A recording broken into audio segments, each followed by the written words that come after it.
We are ready. Hi, everyone. I am Diane Trimbath, and I am one of the facilitators here at the IAA College. And tonight we're going to be learning how to delineate charts. And we're going to be looking at different ways to read the chart. I'm going to be focusing on probably some techniques you may or may not be familiar with. We're looking at planetary cycles tonight.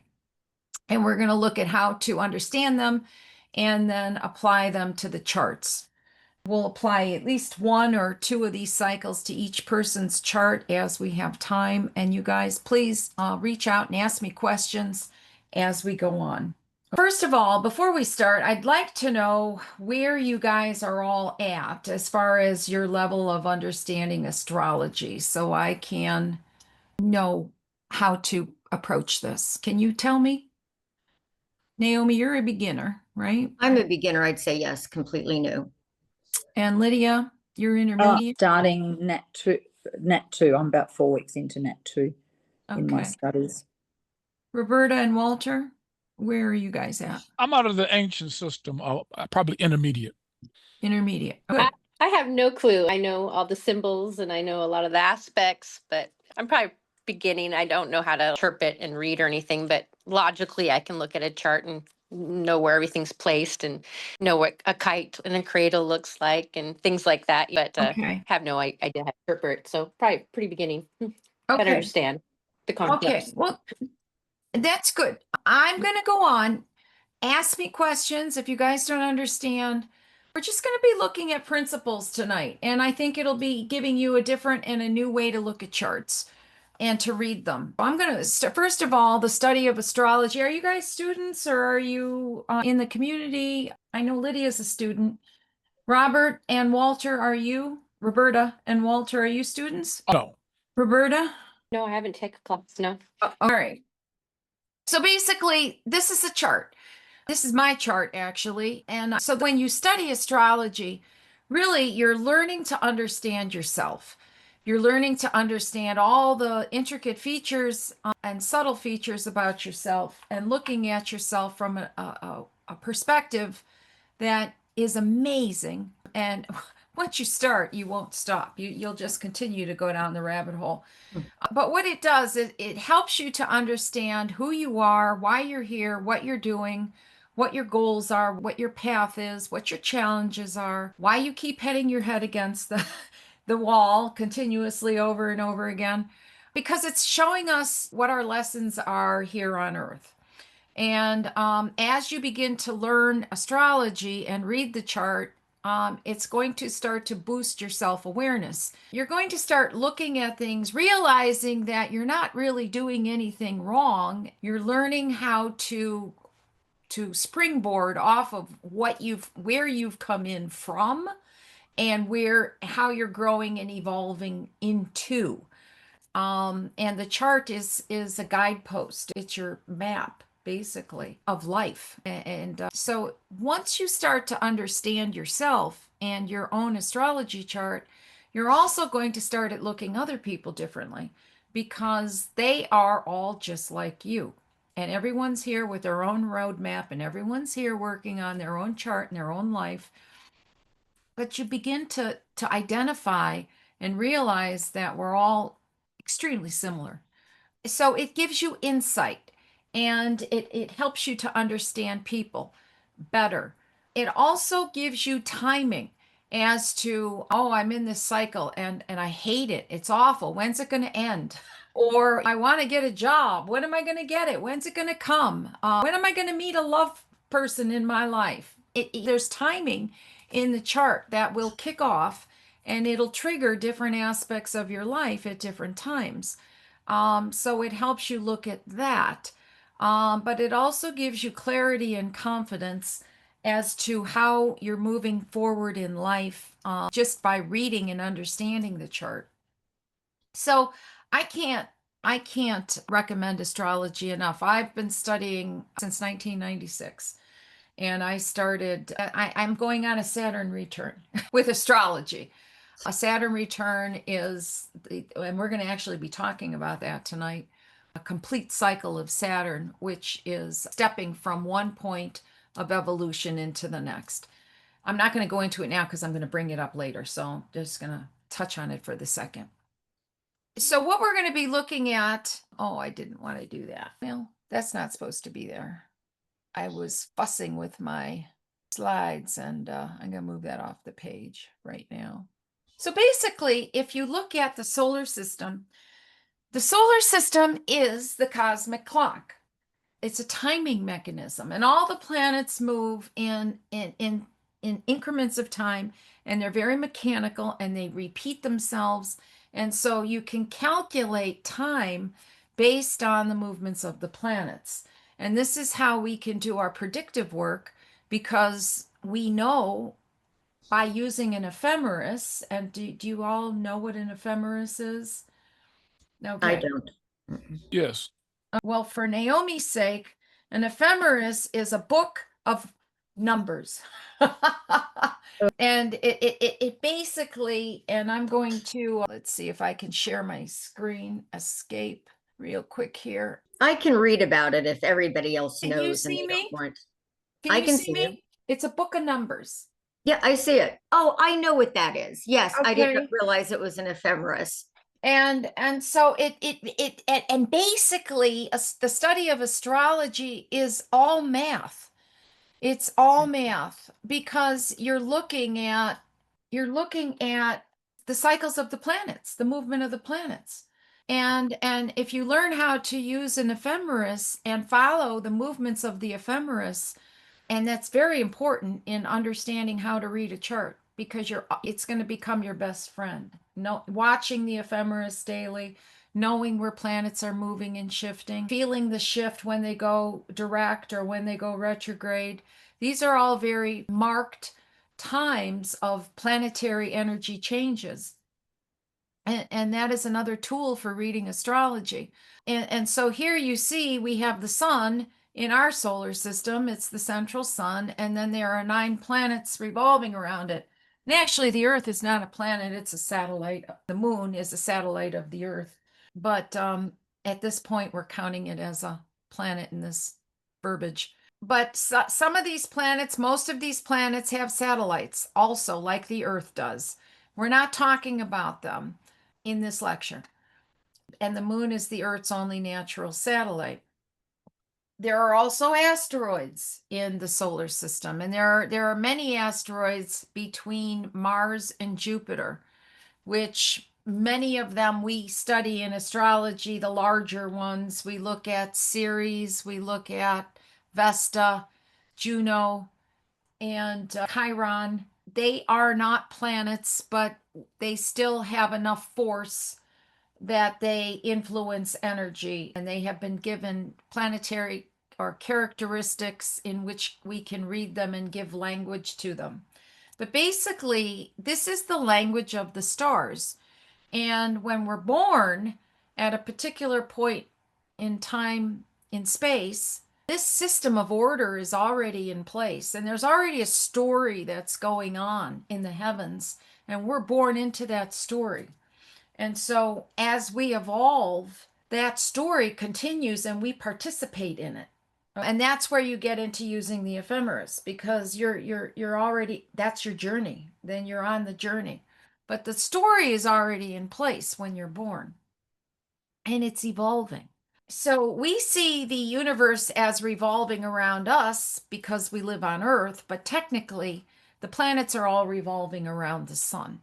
And so we study, at least this class right now is geocentric. It's based on geocentric, which is from the perspective, the planets from the Earth's perspective. And the ephemeris, most ephemerises that we look at are geocentric, from the Earth's perspective of where these planets are and how they're moving in time. There's also heliocentric, which is looking at the sun from the sun's perspective, and then how all the planets revolve around it. But that's a different that's a different way of looking at things, and that's not what we're talking about today.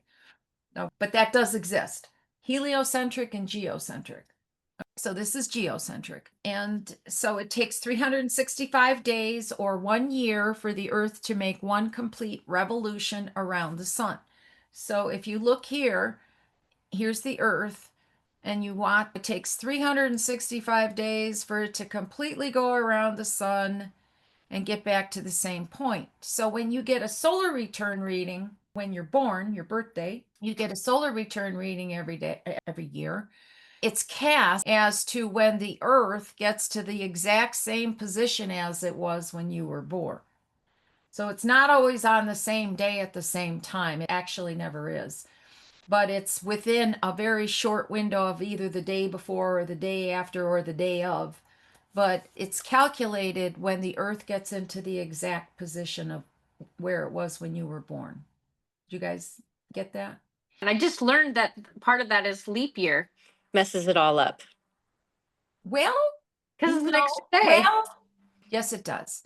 But it's in there for just to keep the calendar functioning for the adjustments.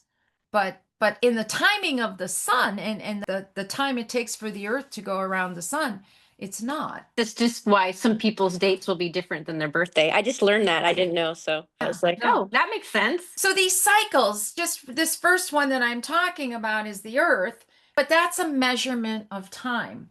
And all the planets do the same thing. And this is what we're going to be talking about tonight is because we're going to be looking at the cycles of how long it takes Mercury to go around and Venus and all the other planets, and then how that affects your chart. And what does that mean in your chart? Which you don't always get into right away in astrology. And this is my fourth teaching, so now I'm on this topic. No. So here they are. These are the 10 planets, and you can see they're all different sizes and shapes. Now, this is not the way they really look. They're not all in perfect order. You see, this is an illustration to show the planets. And so they're not all on the same plane. There will be differences in the plane as to where they sit. They're not perfect like this. And Pluto is very elliptical, and it's much different than the others, which is one of the reasons why it functions the way it does. But for sake of a point, the planets themselves in astrology represent functions, energies, and life principles. So each planet symbolizes qualities, functions, energies of being. And this is how you begin to read the chart is you need to know there's so many things you need to know up front. We're only going to be focusing on a couple of them right now, but you need to know the planets and you need to know what the planets symbolize. And then as they operate in yourself and your birth chart, they're the key players in the chart. They're the performers. So you have your birth chart. Each one of us do. And so the three personality indicators in the birth chart is the sun. The sun is the identity principle, and that's the day you were born. That is where the sun was in the sky the day you were born. And it represents how you see yourself, where you feel the most comfortable, how you express yourself, your conscious purpose. It's conscious. And so wherever the sun sits in your birth chart it identifies depending on the sign. We're not going to get into the signs and the houses in this lecture. I'm hoping you have a background in that at this point. Do you? Okay. Naomi, you won't, so I'll walk you through this. That's okay. Thank you. But the sign and the house of the sun will represent your identity, the identity principle of who you see yourself as being, how you feel the most comfortable in the world, and where your attention is on where, me. This is me. The moon in the chart, it represents the unconscious side of yourself. It represents, so the sun is conscious, the moon is unconscious, and it has to do with the emotional body. It has to do with your inner core, your private feelings, anything that's been handed to you from your parents, from your family, from your ancestry that you've inherited comes from the moon. It has to do with past lives and just anything that has to do with, it's like the mothering principle, mommy. I want to be taken care of. I want to be nurtured. I need, it's your needs. And so when you need something, you feel you don't have it. That's the moon. So it's like you're craving what you want. And the ascendant is the rising sign. Whatever was on at the moment of your birth, the degrees and the sign that were rising. And so it's rising on the eastern horizon at the time of your birth. It's your ascendant. You guys are familiar with that. You might be, Naomi. A little bit. But Not the much. ascendant is the mask that you wear. It's not necessarily who you are, and it's not necessarily how you see yourself, but it's how other people see you. It's the mask. It's what you want people to see. But it's also something that you're working on your entire life to own. And so it's not necessarily something that you're comfortable with, but you're working on it. You're working on developing that quality within you your entire life, your ascendant. So it's very important. And you'll see your chart gets triggered quite often when planets hit the ascendant, or when planets square or trine or have any aspect to the ascendant. It's a very critical part of your chart, and it's also a unique part of your chart that makes you unique, different, because it changes very quickly. It's very unique. So it I have combines. to go, Diane. Yes. Thank you. I'll watch the recording. Oh, you got to go already? I do. Bummer. Yeah, I know. All right. Do you want me to do your chart on the recording? That would be lovely, and then I can watch it back. That'd be Okay. fantastic. Thank you. All right. Good to see you, Lydia. Thanks All for right, coming. you too. All right, see ya. Bye. See everyone. Bye. So these three indicators really set the tone for the whole chart. I'm going to quickly go over the planets because we're going to be talking about the planetary cycles. All right. So the planet Mercury is the closest planet to the sun, and so it's the fastest moving planet. It takes it the shortest amount of time to completely go around the sun. And the planet Mercury talks about how you think, how you process, how you communicate. It's your reasoning mind, it's your rationale, it's your environment, it's your immediate environment. It also has to do with sales transactions and travel and commerce, things like this, exchanges, negotiations too, but basically is the principle of communication. All right. The planet Venus is love and harmony. And so it's pretty. It makes things beautiful and harmonious and aesthetic. And it's also the values, what you value, and money has to do with money and ownership and possessions and things, stuff, physical stuff. And art people who are artistic have strongs or well pronounced Venuses in their charts, or even with the music or the voice. This is all Venus charm, good taste, celebrations, parties. These are all Venus. Mars is the planet that represents the warrior or the active principle. So Mars is what gets you out of bed in the morning. It's you putting your 2 feet forward and interacting with life. It's also the expression of the sun. So the sun is the will, and Mars is how the will gets its way. So Mars is the expression of the sun. It does the bidding of the sun. And so it's your assertion, it's your sexuality, the active principle of sexuality, but it's also the warrior, and it can start wars, and it can start it's competition, it's athletics. It has anything to do with, I can't think of any, assertion, aggression, cutting, surgery, many things, but it's the active principle. Then we have Jupiter. Planet Jupiter is the biggest planet in the sky. It's a benefic planet, and it has to do with expansion. It has to do with going out and exploring the world, expanding your horizons, expanding your mind. It has to do with long distance travel, things you haven't done, you have not experienced. It's thinking outside the box. It represents promotions and politics and religion and philosophy and ethics and truth and how you see the future, goals, optimism, generosity. These are all Jupiterian principles, the planet Jupiter. And then we have Saturn. Saturn is the gatekeeper, and Saturn has always been given the bad rap. And it holds its boundaries, and it is the teacher. And it teaches us lessons wherever you have Saturn positioned in your chart. It is where you will feel incompetent in those areas when you're born, because it is the area that you are meant to expand and learn, and you will do it over and over and over until you become an expert at it. And so Saturn is really, it's the teacher, because you'll learn how to do it wrong until you learn how to do it right.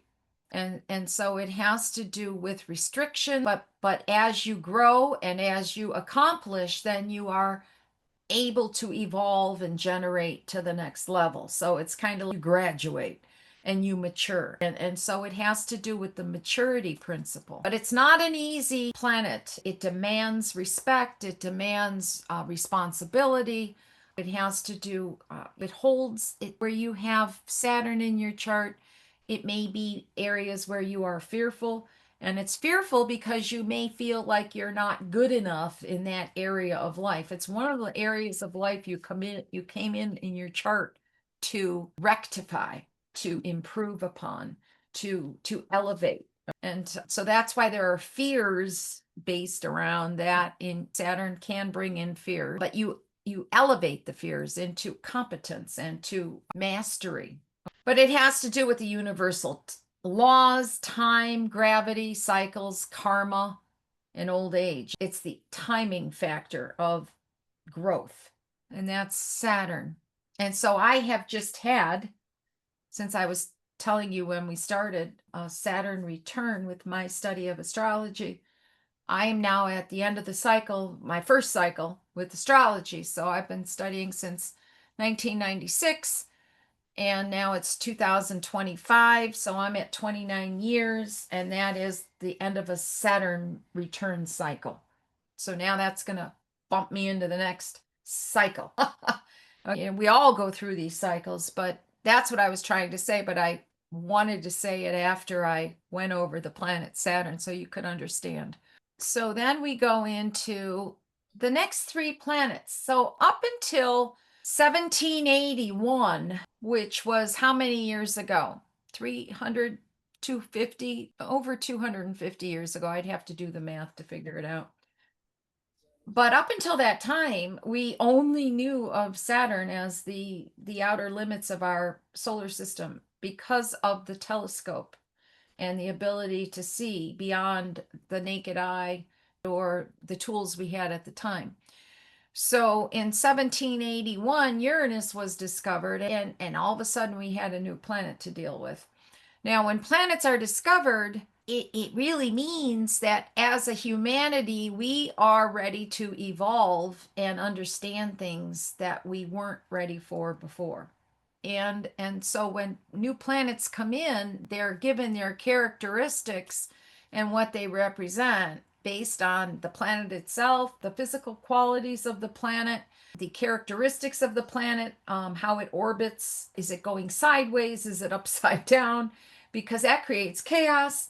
And then also what's going on in the world at the time that has given it the qualities as it arrived.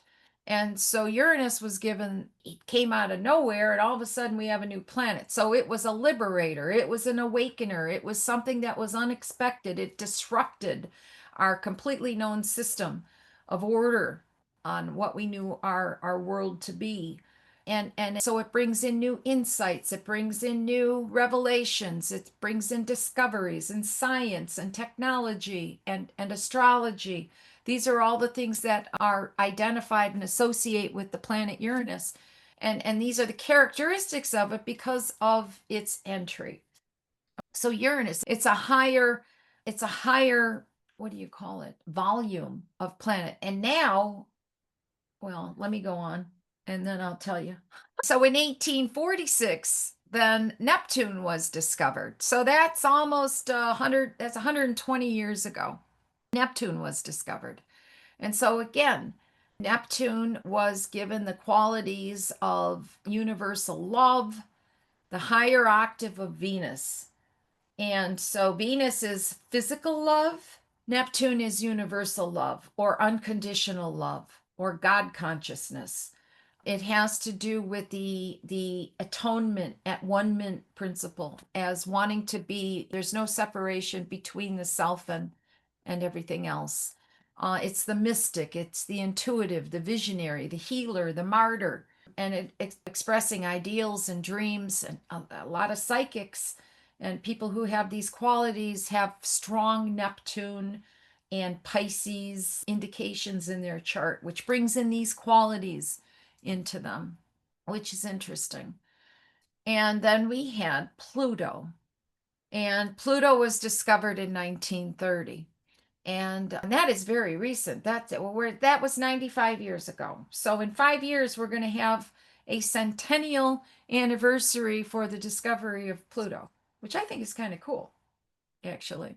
So Pluto, and again, Pluto's orbit is not like any of the other orbits, and which gives it again a rebellious quality like Uranus. Actually, Uranus and Pluto are very much, they rotate with their poles more than 60% turned. So they disrupt when they rotate, they disrupt all the other planets around them, and that's why they're disruptors. It's because of the energy of the planet and the way it is in its orbit. And then on top of it, Pluto's orbit is very much elliptical, whereas all the other, they're all elliptical, but Pluto's orbit is tilted. I'm not exactly sure how many degrees, but I'm going to say maybe 35 degrees more so than the others. So if you figure all the others are horizontal 0 degrees, Pluto's like this. That's another disruption. And the reason why it was deemed or its planetary status was taken away from it was really only because of a scientific description of what a planet is. And its Pluto intersects Neptune's orbit where they cross at some point. And so because it doesn't maintain its own orbit completely and it somewhat crosses into Neptune's orbit, that took one of the qualifying descriptors of what a planet is away from it. But I got to tell you, I think Pluto is one of the most profound planets that when it moves, people listen. And it's the smallest. It's like the mustard seed. It's the mightiest. So planet described as a planet, a planetoid, or a dwarf planet, doesn't matter. You're going to feel the energy of Pluto when it hits your chart. So Pluto has to do with metamorphosis. It's a transformational planet, and so it has to do with the death and the rebirth principle. And so it's the dying of something, the ending of something, the loss of something. And it's not an easy thing when Pluto hits your chart, because there is a quality of you that you're going through a death process. But out of that death process, you get the aha, you get the awakening when it hits the bottom, and then you come up, and then it's the eagle that rises out of the ashes. And then you come to a profound awakening that you did not understand before you went through the process.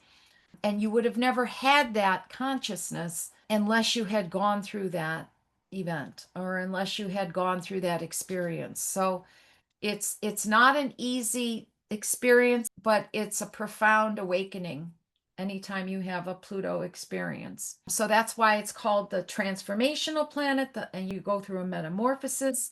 It symbolized the caterpillar and the butterfly. So if you have the caterpillar, it goes into a cocoon, it completely disintegrates, it completely breaks down, and it loses its form, it loses its identity, it loses everything it has, and then it regurgitates and creates a completely new shape, and it grows wings, and all of a sudden it turns into a butterfly, and it has a new consciousness, it has a new shape, a new form, and a new life. And so that's very indicative of the Plutonian experience. But all of these three planets are the higher octave planets. They are planets that affect the masses.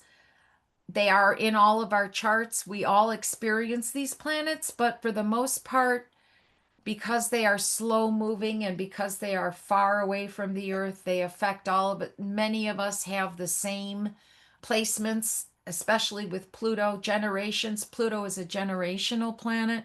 It changes the world by generations of people, all who have the same Pluto in the same sign. And so it brings in a wave of change on the planet through all the people who are born with Pluto in Virgo, or Pluto in Leo, or Pluto in Cancer.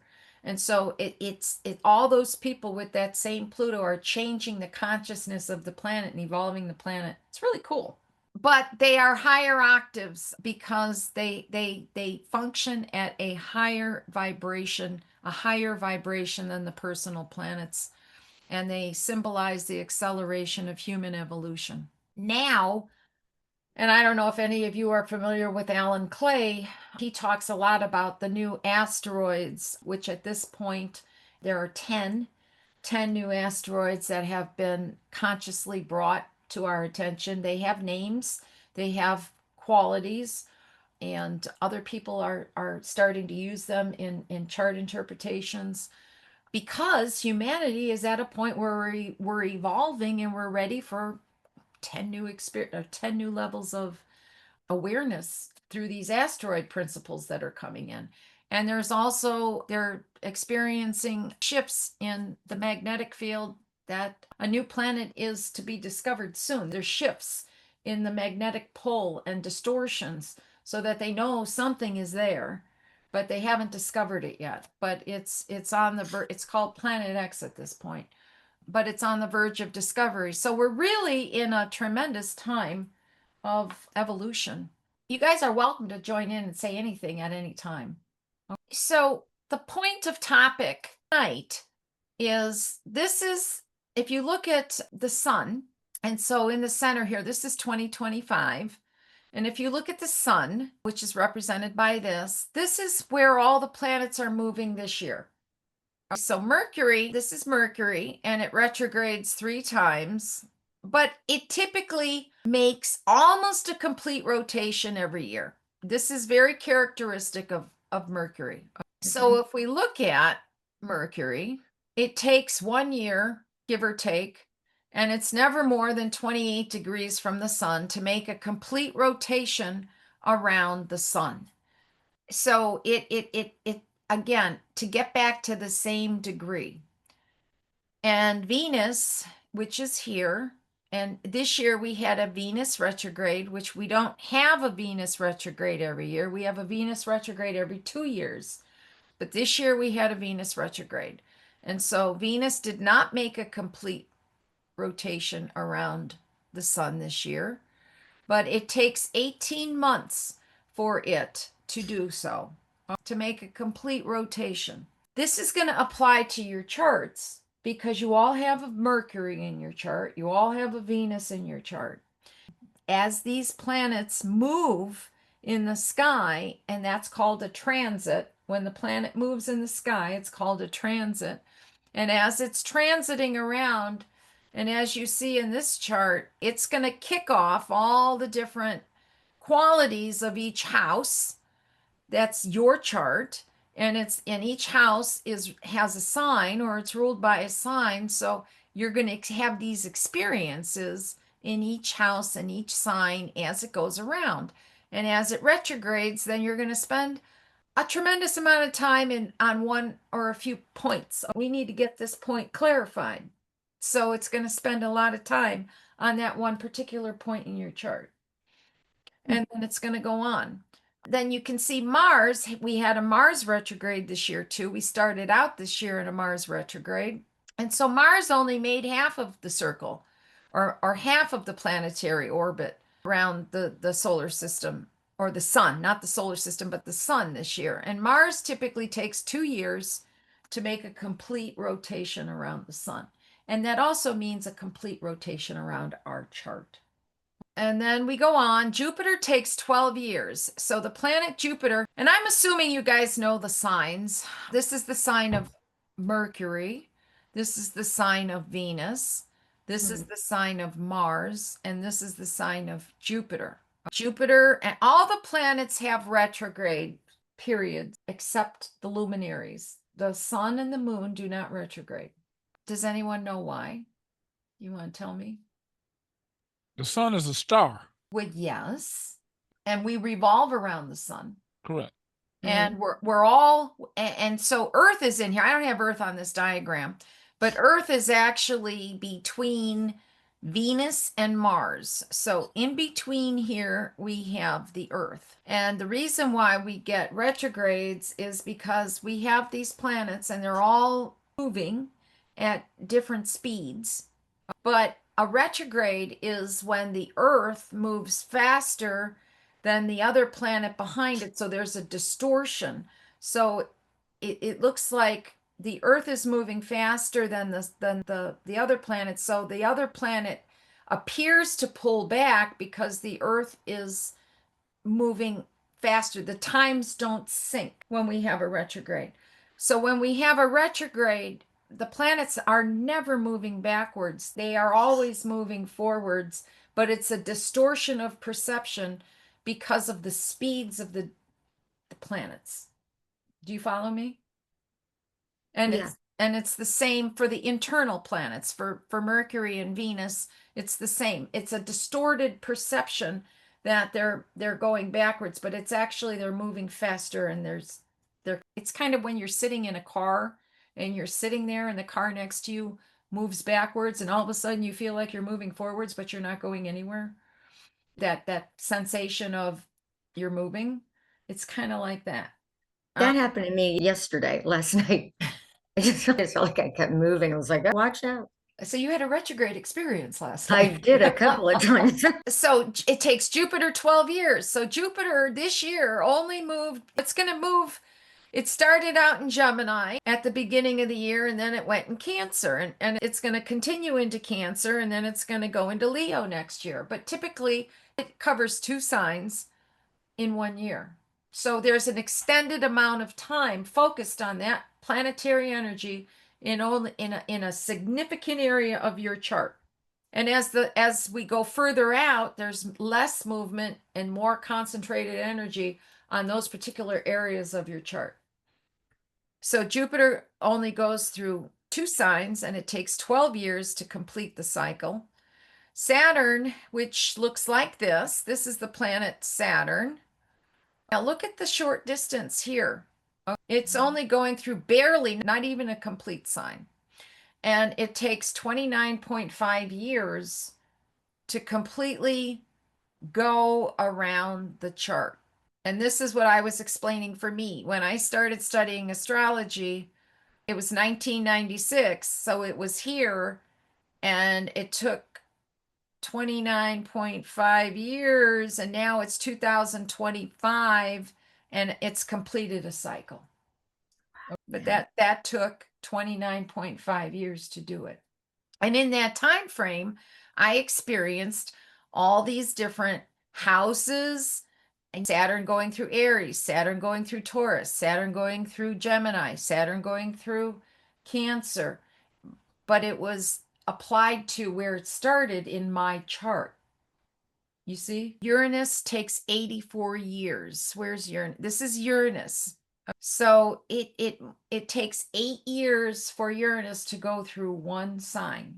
And then it takes 84 years for it to go through all 12 signs and complete the cycle around the chart. And that's typically a normal span of a human being. The average span is 84 years. I'd have to look that up and get the statistics before I blatantly say that. But it's the average of a human lifespan. And Uranus takes 84 years to go around. And it does the same thing. And then we have Neptune, which takes 165 years. Neptune is here. Now we're having a Neptune completion of a cycle this year. because Neptune is at actually it's going into Aries, and we're going to have a Neptune Saturn conjunction in February at 0 degrees of Aries. So it took 165 years for it to completely go around this circle before it got to the Aries point. And now, actually, this year and next year, it's starting a whole new 165-year cycle at the Aries point. And that's a huge deal. So what we're experiencing now are similar things that we experienced in the world 165 years ago, but on the next level. You see? And then Pluto takes 248 years, and Pluto's here. So you can see it only moves maybe 7 degrees in a year of one sign. It moves very, very slowly, and it retrogrades every year. So whenever you have a Pluto retrograde, or whenever you have a Pluto experience and it's hitting one of your planets, one of your degrees of your planets, or it's aspecting it in any way, and then it's going to go over it because it's a retrograde. So it cooks that planet, that placement, that ideology, that concept, that principle in your life, and it's completely transforming that one area of your life as it cooks that. That doesn't happen every day, but when you have Pluto conjunctions or when you have Pluto aspects, this is what happens. And that's how it completely transforms your life. The United States is going through a Pluto return. And that is exactly what's going on in the country of the United States right now because of the Pluto return. It has completely gone around the entire zodiac. Since we had our Declaration of Independence in 1776, and this in 2022, it was actually the war, Russia and Ukraine. On that exact day was the exact conjunction of our United States Pluto return. And so United States is going through remember what I told you about the Pluto return, or Pluto in itself. It goes through a death process, then it goes through a new life process. So that's what our country is going through right now. Every country goes through it, but it takes years for it to completely go around, because you learn all the different aspects and qualities, and you grow and evolve, and then you stop, and then you start, and then you go, you left off, but with a completely new understanding. And that's Pluto. So isn't this interesting? Yes. So each planetary cycle, first of all, each planet represents a different awareness field of experience, life experience. And then each, as it evolves and goes through the process of completing that cycle, you are growing and evolving and going through stages of consciousness in function and life principles of the planet. And this is how we grow as we're here on Earth. I could quickly go through this, but I've kind of already done. This is the growth stages of Mercury. You guys want me to go through these? Mercury is communication. We already went that. Venus is love, beauty. I'm not touching it. I'm really not. Venus has to do with love, beauty, relationships. It has to do with how to relate.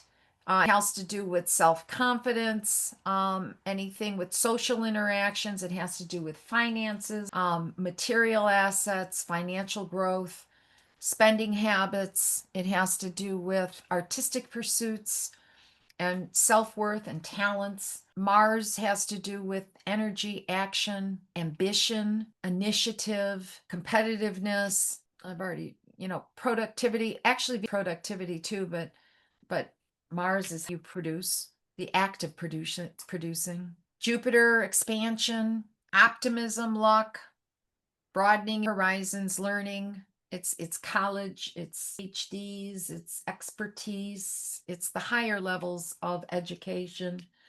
Learning, wisdom. Saturn, discipline, long-term goal setting. patience, perseverance, lessons, hardship, and obstacles. Marks significant periods of maturation and self-reflection. It influences the career and public life, emphasizing structure and authority. That's all part of the growth cycle. Then we have Uranus, which represents innovation, technology, evolution, creativity, unconventional thinking, individuality, authenticity, liberation, reform. Neptune, spiritual growth, soul growth, anything that has to do with Neptune's also very artistic because it's the higher expression of Venus. So it's very artistic. It's poetry, it's music, it's song, it's dance, it's film, it's video. It's anything that has to do with water, the soul, psychism, metaphysics is, well, it could be somewhat. It's universalism. Confusion, illusion, could also addictions and scapegoating and running away and abandonment, hiding, loss. All of things are Neptune. Healing, transformation, personal development.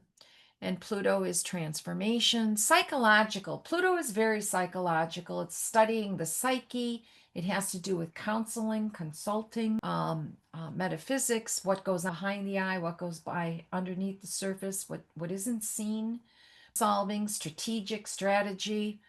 It has to do with regeneration. It also has to do with death and decay, disease and violence and corruption and vandalism and can't think of the right word, but rape. You know, I Yeah. it can be Pluto, Pluto, very nasty, traumatic planet, depending on the aspects in the chart. But it's also can be very healing too. Pluto symbolized in disease and feces, and it's Pluto. Can I ask then, Diane, if we're about that it can be about disease, is there really no question why COVID sort of appeared? Did COVID really, I'm assuming since we were still in Pluto when COVID Well, when Pluto came out, when COVID came out, there were so many things that were going on at the time, but we had a Saturn-Pluto conjunction at that time, which Saturn is a marker of endings and it's a marker of time. And and then Capricorn, which was of great responsibility. There are things that I don't know you guys, but there's also declinations where planets not on what I'm showing you now, but they also are at different declinations, orbits too. So they're either above the ecliptic or below the ecliptic. And at the time we had COVID, there were 5 major planets all sitting still at the exact same declination, 2 of 3 solid years, and the others, varying in stages between. So whenever those planets just sit there and don't move, they were moving, they were at the same declination. Do you understand what I'm saying?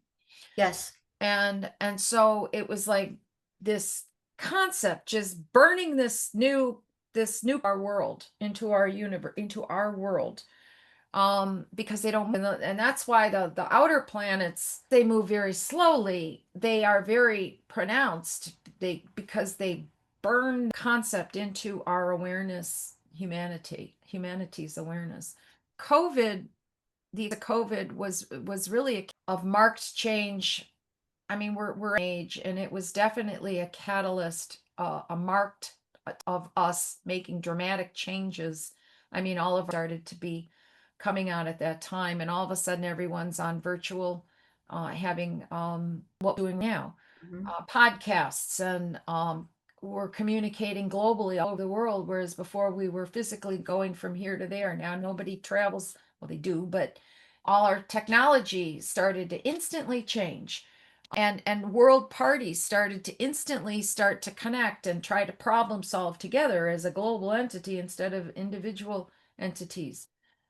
it really started to change the whole way our world operates through the crisis of COVID. But it was definitely a marker of change. And it'll never go back, and it'll never be the same, because whenever you have a Plutonian experience, you cannot go back. Mhm. It's kind of like the caterpillar and the butterfly. Right. The butterfly cannot go back and be the caterpillar anymore, because the caterpillar doesn't exist anymore. Right. Did I answer your question? That's interesting, because I was thinking, well, then COVID would not have happened, let's say, It was the in time. Virgo. It was the time for it. Right. If it was man-made or if it was not man-made, it doesn't make a difference, because it was the time for it. Got it. Thank you. That's through my I've done a lot of research on the topic, but it was very Plutonian. Makes sense now. So this gives you an idea of planetary changes. The Jupiter takes 12 years. We all go through these experiences, and they're all based on where these placements are in your chart. So wherever your Jupiter is in your chart, it's going to take 12 years for that Jupiter to cycle around and come back to the same placement in your chart. So key ages, this develops key ages of growth in all of our lives at the same time. Even though all of our Jupiters are in a different place in our charts, we're all going to have a Jupiter return at age 12. We're all going to have a Jupiter return at age 24 and at age 36. And so these are markers of time in our growth as human beings, for growth and change and acceptance of these qualities in our lives. And the same thing goes with Saturn. Saturn takes 29.5 years to cycle around. So depending on where Saturn is in your chart, it's going to take 29.5 years to come back to that point. And so everyone at 29.5 years, give or take, it could be 28 to 29.5, because of the orbits and because of the sign your Saturn was born in, or you were born in, whatever, however you say that. But you will see at 28, 29 years old, people will have life-changing circumstances they'll either get married, or they'll have a child, or they'll get a job, in which case they're very responsible, or they'll buy a house. But it has to do with Saturn, which is the case of responsibility and holding your own responsibility. And so for the first 28 years, you're living your life based on what everyone else is telling you, your parents, your society, your teachers, your priest, your colleagues, and everyone tells you the way things are. And then you get to this Saturn return, and all of a sudden you have this major life change, and you hold a lot of responsibility, and nothing is what you were told. So then you have to requalify everything you have learned over the course of that 28 years, year by year, and you develop your own understanding and your own guides and your own life principles, but you are in charge. And so you're like the student of life for the next 28.5 years. You're in the second Saturn return for the second 28.5 years. And then you get to the age of 59, which is typically the second Saturn return, 58, 59, 59 and a half. And you go the same process again. And then you go into your third Saturn return, and that's the crone stage. That's the wisdom stage, whereas you start teaching what you know. It's very interesting. So everyone will go through these. So you'll see in marriages, the Saturn square, Saturn will be square to its original position. So, based on you're married, that creates a birth chart for the marriage. And so every 7 years they talk about the 7-year itch, right? Well, it's Saturn squaring the point of the marriage. And so there are things that have to be worked out. Okay. And at years old, it's in our lives. When we're born at 14 years old, it's the opposition to Saturn. At 21, it's So the third quarter square, and then at 29:30, it's the complete rotation, and then it's the conjunction. You guys following me? Yes. Okay. See, everyone will have these patterns in their lives because they're having these aspects. Everyone has these aspects to their own personal chart. So at age 7, 14, 21, 29, 59, and then Uranus, 84 years cycle, is at 21 years old. Its opposition is at 42 years old, and its quarter square is at 63 years old, and then 84 years is the completion of the cycle. So if you notice, at the opposition point of Uranus is typically when you start to live the second half of your life. And if you look at your nodes, I know I'm giving you guys much more than you asked for. But if you look at your nodes, do you know what nodes are? Okay. Nodes, your life as to where you're coming from and where you're going to in your chart. It's indicated by the moon's nodes in your chart. Oh, okay. So this node indicates where you've come from. It's either you were born into or what you're comfortable with or where you're at your particular qualities in life that you're comfortable with. And your north node is where you're going to, and you're very uncomfortable with it because you don't know it. It's unfamiliar to you, but you're growing into it in this life. It's kind of like the guidepost point of your chart, your birth chart. You look at the north node, that's where you're growing into. That's where your soul has come to learn. And so when you get to the opposition point of Uranus, that's typically the change point when you start walking your soul's path for the first time. Consciously. So it's a marked change at 80 years old. For everybody, Neptune 165, Pluto 200. Now, we're not live 165 years or 248 years as a human being, but those apply more to countries and nations and, companies. And if you look at charts of organizations and countries, then you're going to look at those Neptune cycles and those Pluto cycles. Okay. Do you have any questions? I'm doing all the talking. I'm absorbing. I'm trying to absorb. So just to give you an idea of the aspects, okay, from a point of view in a chart, when I talk about aspects, as aspect, when the two planets are conjoined like this, it's called a conjunction, okay? And so you have a solar return every year at your birthday. The sun comes back to the original placement that it was when you were born, and it's a conjunction, okay? It says degrees conjunction. A sextile 60 degrees. So it has to do with a point of growth. It's an aspect, but when these planetary transits get to this 60-degree separation, it's called a sextile. And so it's enough for cooperation and growth. You're going to get cooperation from other people when it gets to a 60-degree point. When it's at a square point, which is 90 degrees, that is a hard aspect. It's a crossroads, and you're going to have to make decisions. It's easy, but you're going to be tested. Okay, that's a square. There's work involved, and in the first quarter square, you don't have all the information, but you have to make choices. Okay, you use the other planets and do know to make those choices and to understand, well, I should do this, but you have all the information in a first quarter square, but you do have to move forward. When you have trine, it's 120 degrees. And that a nice soft aspect. That's when things move slowly and easily, and you flow and things just fall into place.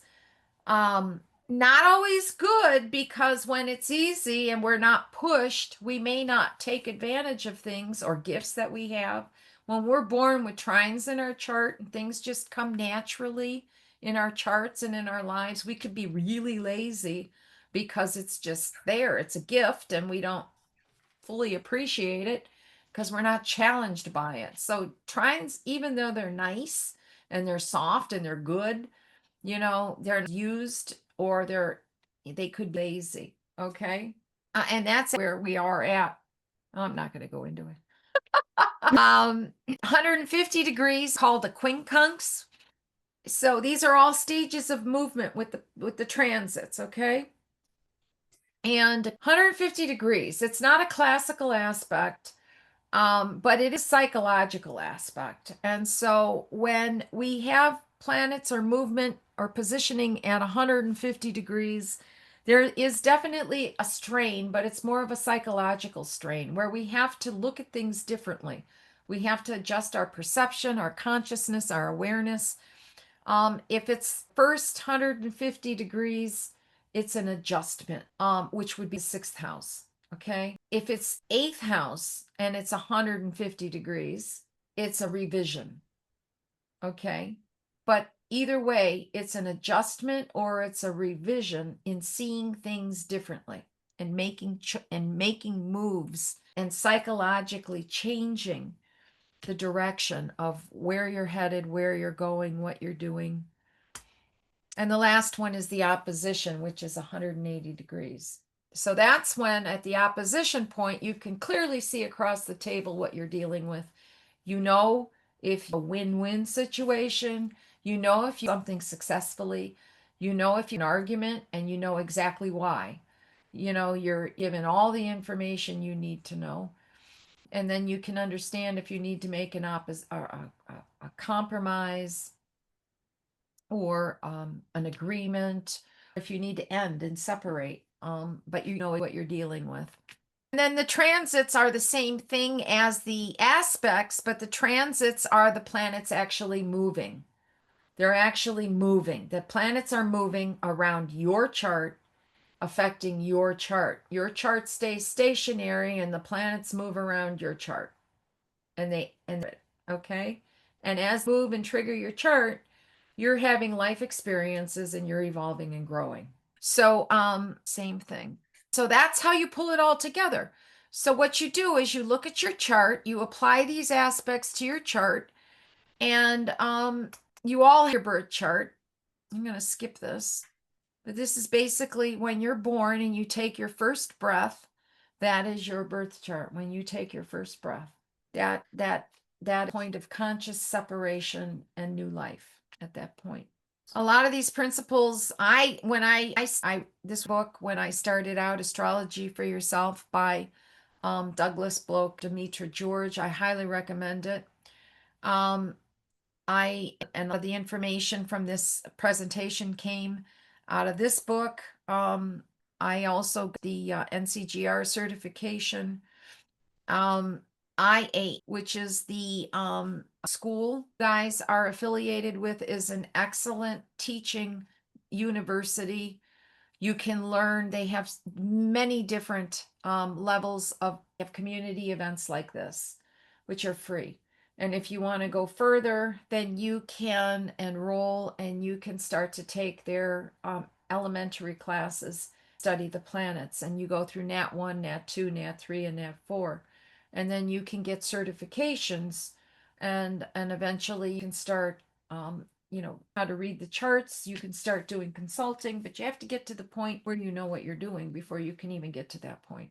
But excellent school. I would definitely check it out. Take a class. Have you been to any of these other teaching experiences besides me tonight, Roberta? No? What about you, Walter? Have you come Yes, to? yes. Okay. It was Mrs. Forrest, excuse me, had a class about 2 weeks ago. Okay. Yeah. Okay. So you get to know the teachers in the different classes and you to get an idea of their style and you can start signing up for the classes if you want to take it further. But it's an excellent way to learn. So what we're going to do quickly here is we have 35 minutes. There's 4 of you. So we're going to pick out maybe one aspect in each one of your charts and we'll look at at what might be going on, and I'll show you. This is Naomi. We're going to start with her. Okay. And didn't do that. So you can see, planet are we going to pick out for you? Well, let me just show you Okay. a couple things, okay? If we're not going to do the moon because that, that only takes 28 days, 29 to go around the whole. It's the fastest moving planet. It's not a planet, it's an orbit. It's an orbit. It orbits around the Earth. It's a satellite. Okay. So we're gonna do the moon. But if we look at her Venus here, Venus, this is her starting when she was born of her Venus. And I don't know how I'm gonna stop this from doing this because I'm really not. If I don't point, can you guys follow along? Probably not. Bear with my computer having its own mind. But you can see transiting Venus, it was born with a 28 degrees Aquarius Venus, and now transiting Venus is at Libra. Okay. So for advanced students here, do you know what that aspect might be? Aquarius and Libra. It's a trine. All right, you all have to take your this is participation now. You have to turn your mind on. But anyway, so she's at the stage where she's going to complete her Venus cycle, and so takes 18 months for it to complete a cycle. So we have many Venus cycles, Venus completions throughout our life.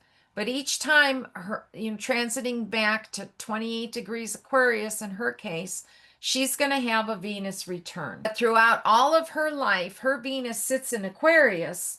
I'm sorry. You know what? Maybe I should turn off. Yeah, that's what I'll do.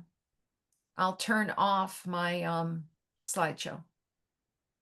So even though she has a cycle every 18 years, her life with her Venus, and Venus symbolizes love, money, relationships, artistic endeavors, things like this, to learn a different layer and level of her Venus lessons every 18 months. She's going to have a new level of understanding. It's going to keep going based upon what she's already learned. Do you understand? Yes. Mercury, if you follow Mercury, here's her natal is at 26 degrees Aquarius, and now it's at Scorpio. Okay. So do you know what Aquarius and Scorpio aspect is? Square. Very good. And do you know if it's a first quarter or a third quarter based on where her natal Mercury is? First. It's third. Because going this way, okay, it's way. So first quarter would be in Taurus, and then opposition would be in Leo, and then the third quarter square is in is Scorpio. Okay, this is fixed. Okay. So right, she's having a Mercury square, her Mercury. So she's at a point of crossroads in her understanding of how she's looking for new ways of thinking. She's looking for new groups. She's looking for new friends, new ways of understanding the world, because her Mercury's in Aquarius. Okay, Aquarius has to do with technology and society, and it has to do with changing minds, waking up. It's Uranian. Okay, and she's a square point right now in her chart where her is squaring her Mercury. But and complete, and then she'll start a whole new level again.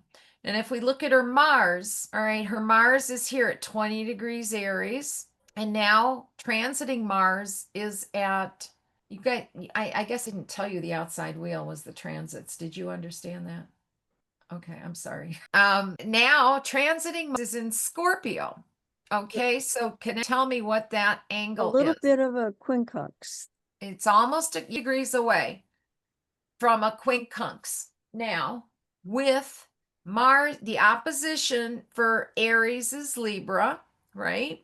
And so quincunx, there's two quincunxes. There's the one 150 degrees in the sixth house, or the first quincunx, and then there's the second quincunx, which is the eighth house quincunx, because it's still a quincunx from that going back. Do you understand? It's called sesquiquadrate, but it's another terminology. I'm trying to make it simple. So the one is an adjustment. The second one is a revision. So she's having to revise her actions in relationships right now. Her first Mars in the 12th house in Aries, what would we think that means? Mars in Aries in the 12th house. Anyone? Mars in Aries. Gets things going like in the dark. Yes. What else can the house is ruled by Pisces. Yeah. So Could be confusion. yes. And Neptune is this planet. Yes, it could be confusion. Ambitions are hidden or maybe more Hidden. subconscious than outwardly projected. Yes. It could be psychism, Mm-hmm. be spirituality. It could, and it's now. So she has to take action, right? When she's in the dark, So it's a gamble. right? But she has to learn how to trust, because look, see this Mars, it's conjoining her north node. And that is where she's going in this life. Which needs to South learn. node is here in Libra. North node is in Aries, and it's conjunct her north node. So she has to learn how to trust where she's going in the dark based on her intuition. Mhm. Hmm. And where is she at with that right now with this quincunx? Quincunx is revision, revising the way she thinks, or revising the way she acts, because it's Mars, it's action. Okay, revising the way she and it's in Scorpio. So what does Mars in Scorpio mean? Transformation. Strategic action in new ways, in new behaviors, in relationships. It's in the seventh house. Okay, when she know or she doesn't have the wherewithal, she has to either ask other people or she has to trust her hunches or her gut. Mhm. Are you following me, or am I Yeah. going to? Mm-hmm. No, I'm following. Okay. Yep. Me too. Yeah. Very good. Nice, thank you. Yeah, yeah. One more and then we'll move on, because I want to make sure we get everyone in here. So if we look at her Jupiter, her dear in the fifth house in Leo. So what would that tell us with the Jupiter in the fifth house in Leo? What is Expansion. Jupiter's? Expansion. Creativity. Good. Mhm. Yes. Very creative. Very creative. And fifth house. So does that tell us with fifth house being in Leo, what might she be expanding or creative in? She might be happy working with children Yes, very good. or creative activities. Yes. Or She'd be a performer. I don't know. I always think Leos are performers, but I could be wrong. very good. Very good. A theatric, maybe Mhm. playful. I was just gonna say that. Yeah. Yeah. Very creative. In a way, big way, right? And where is transiting Jupiter now? In Cancer. And where is that? Right here. In the fourth house. So she's about to have a Jupiter return, okay? And it's closing in. So within the next 2 years, she's going to have a Jupiter return, okay? And so it's closing in, and I know we didn't talk about this today, but maybe you guys already know. What would the aspect be? Conjunction. It's approaching a conjunction. Yes. Mm-hmm.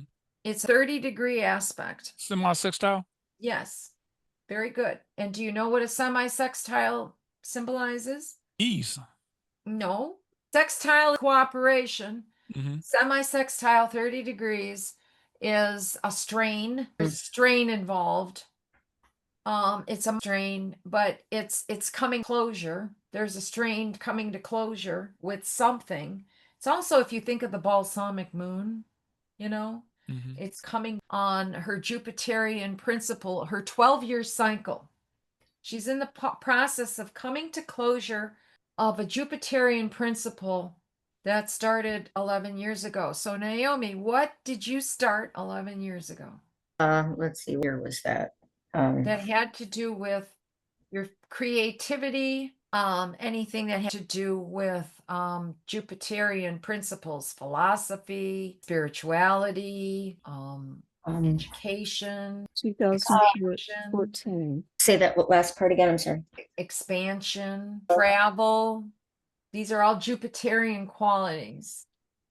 Okay, I understand. Let's see, years ago.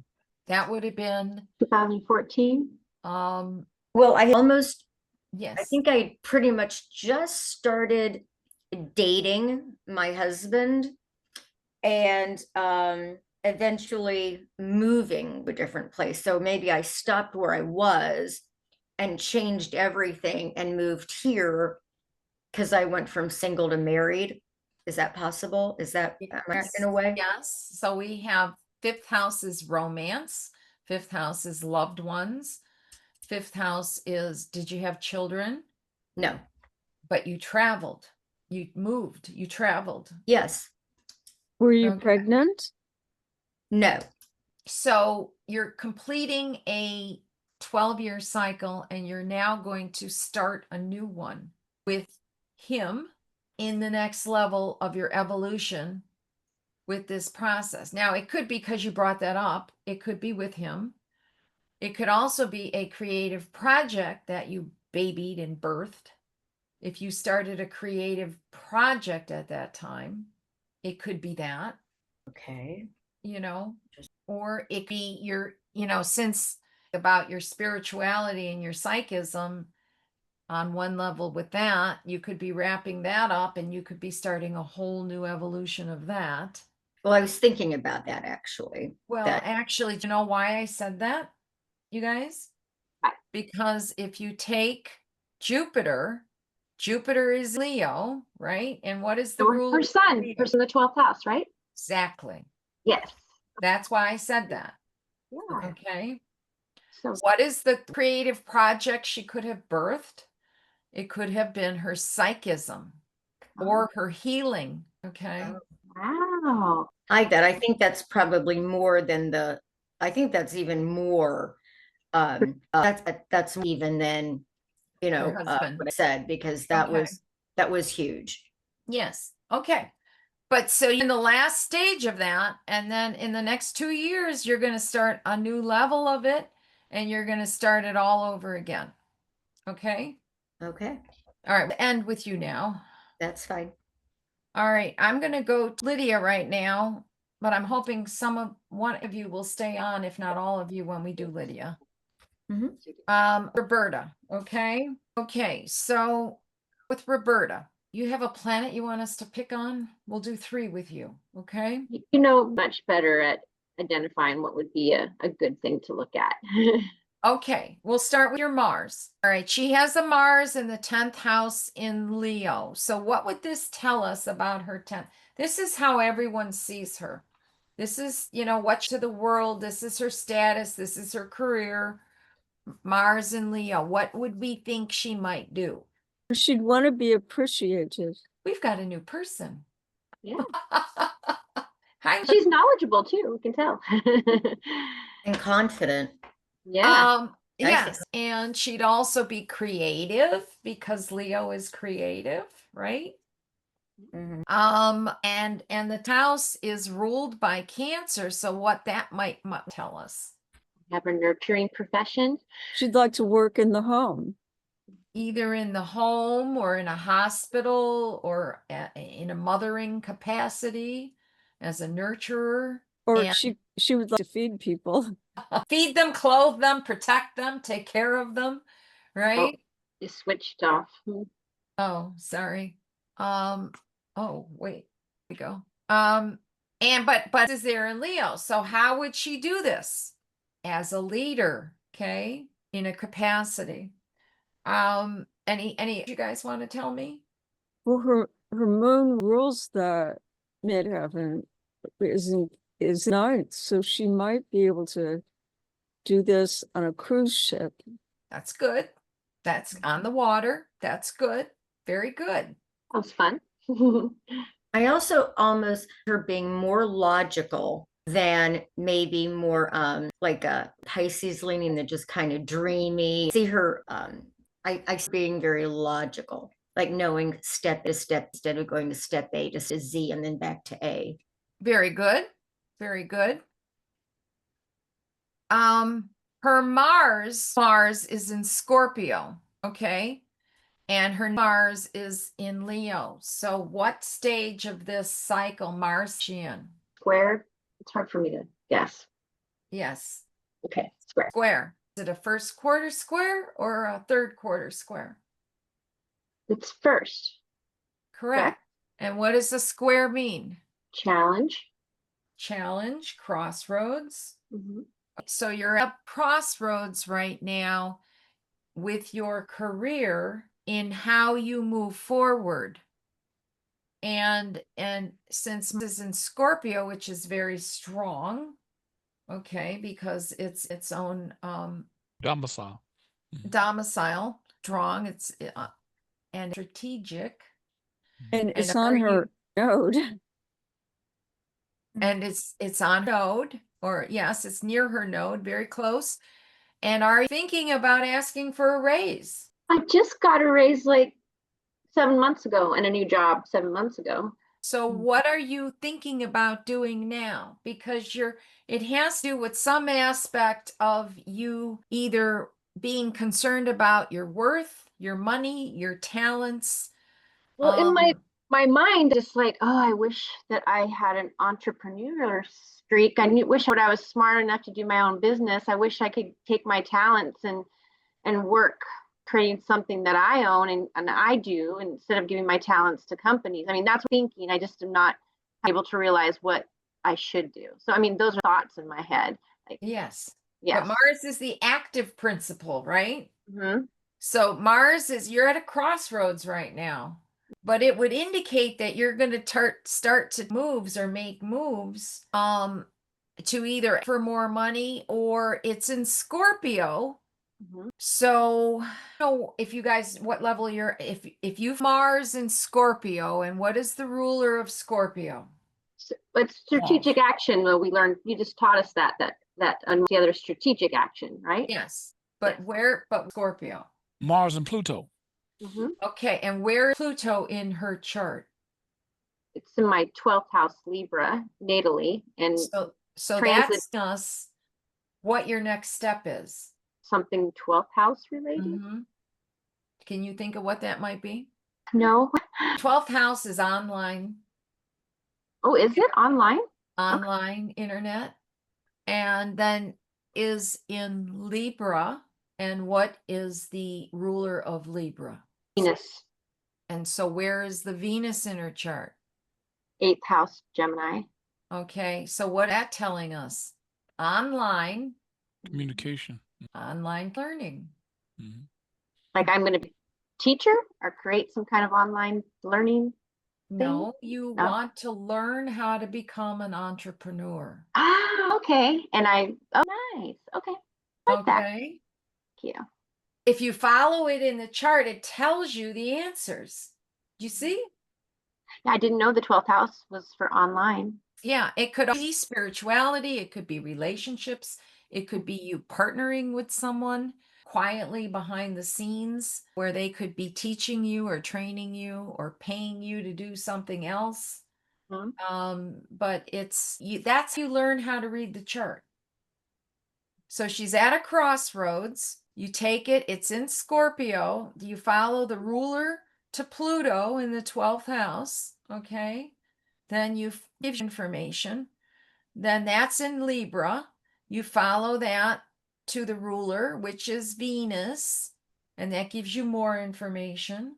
And that's in Gemini. So you follow that to Mercury, and that gives you more information. And then the two of them they're in mutual reception. Okay.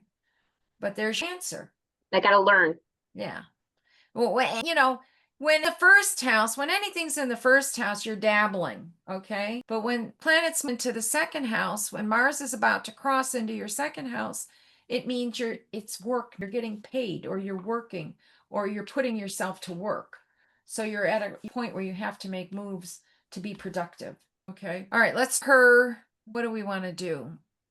Let's see, your Saturn. Well, we could do her Saturn. We could do her Venus. See, where's Venus at? The 12th house transiting. You're wondering where it was transiting. Well, okay. All right, look at her Venus. Okay, here's her Venus. She has a Venus in the 8th house in Gemini. So what does that tell us? Her values, her appreciation, her loyalties, what she's attractive, what she desires. Are other people listening to her? Oh, Oh, wow. Okay. Her. It's in Gemini. Talking to her, being able to talk to people intimately, telling people secrets, confidences, private affairs, counseling. These are all things that she finds very attractive. Would that be true? Yeah, people come to me with their problems and I like helping them. Yeah. So Yeah. that's true. Yeah. Okay. Her transiting Venus is where? 12th house. In what sign? Libra. And what aspect that? Trine. So what that to end? It's the first quarter trine. So things are coming easily to her now. Probably a woman or money. But again, what else could that indicate in this phase?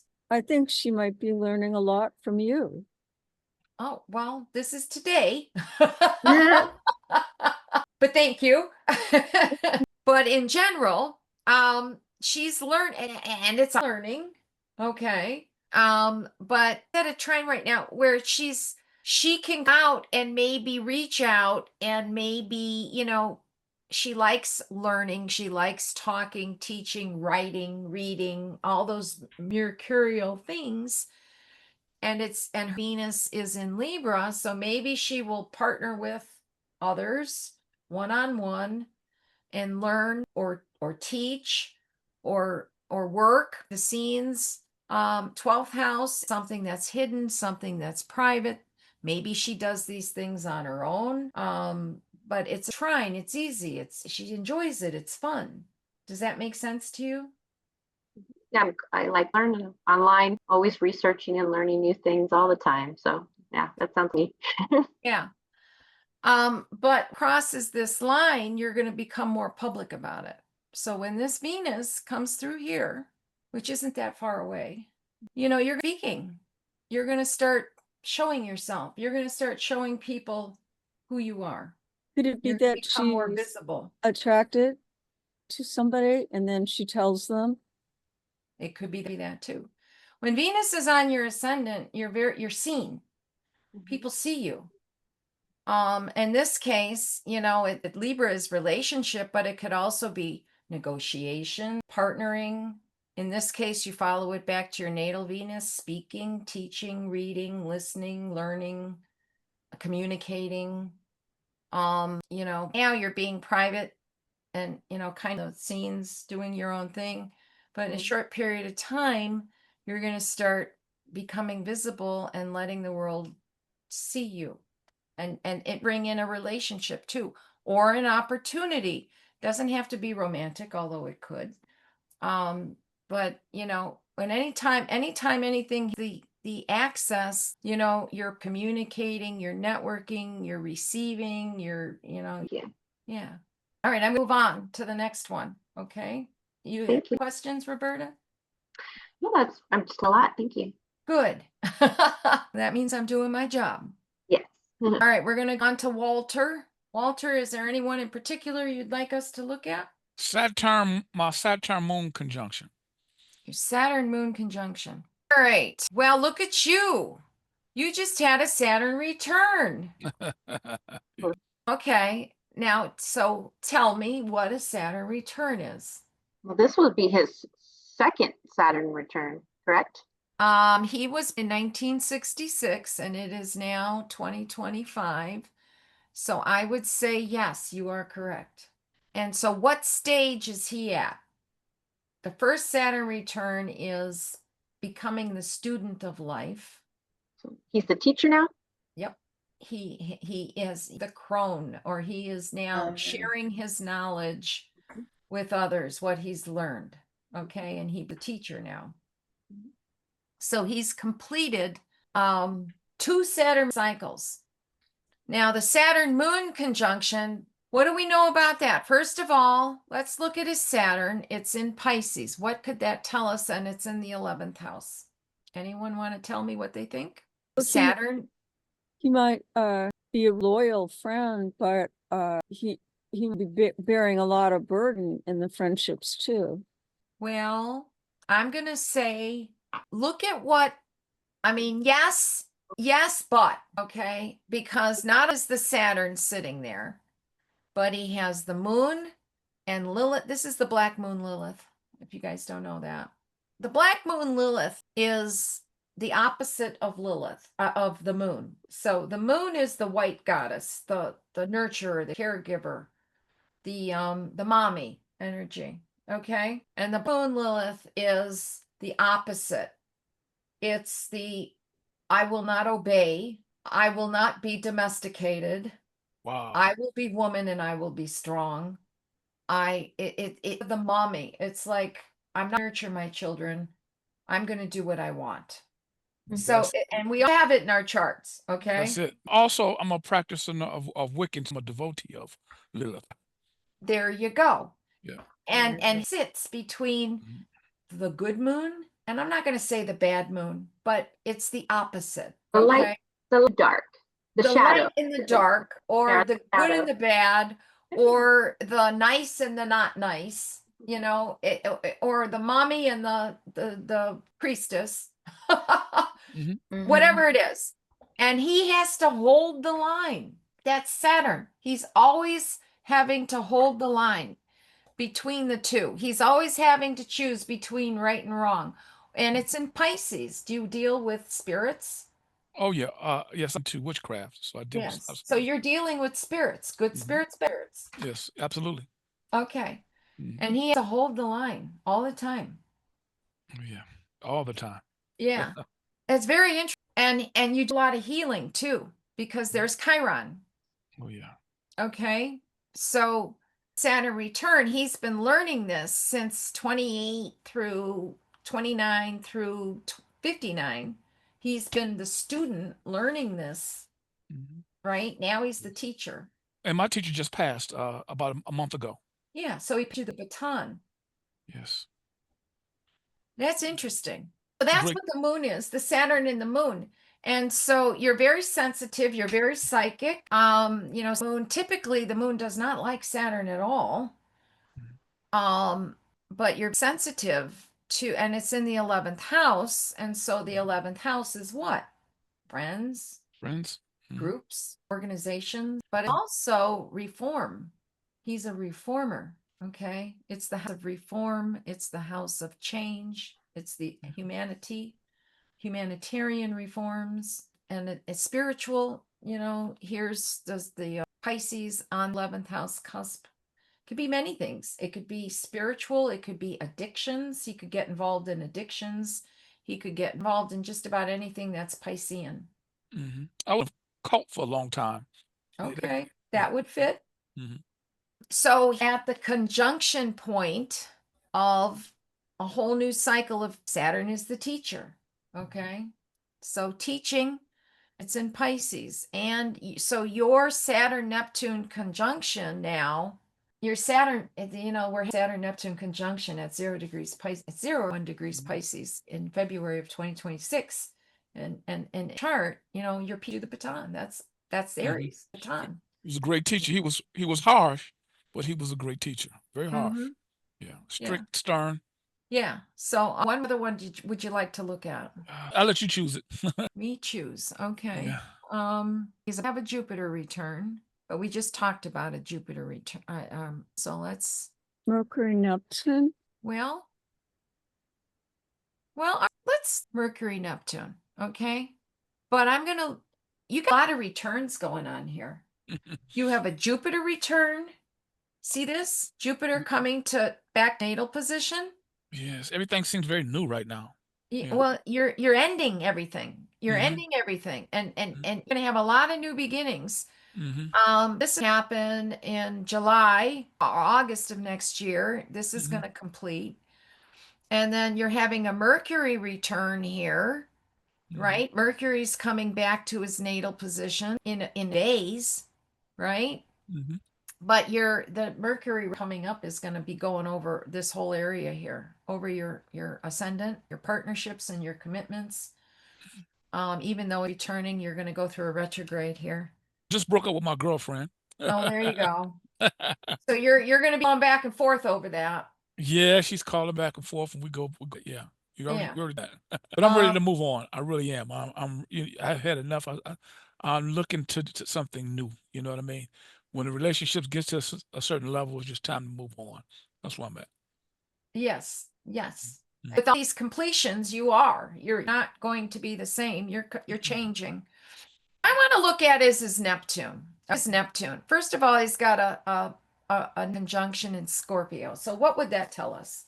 Anyone? In the 6th house. All right. Well, Mercury in Scorpio would be a very deep, profound thinker. All right. He likes people who think deeply, who have profound thoughts. He's always looking beneath the surface. He always wants to know why. Okay. And Neptune Scorpio is what? Well, he could go under. That could be where the cult comes in. He could easily influenced, and he can also maybe easily influence others. Yes, he could. He could. And he's got the Black Moon Lilith going over there right now too. This is all in here too, and the Mars and the Mercury. So all this is going on. So there's always a fine line with you. Yes, I grew up in this though. This all my life. You know what I mean?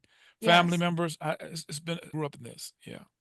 I was going to ask you, Walter. Yeah, you did this, right? Because or you bring it like from birth, parents Yeah. brought you in without any. My mother was so religious that she almost became a nun before she got married. So I was always around religion and spirituality.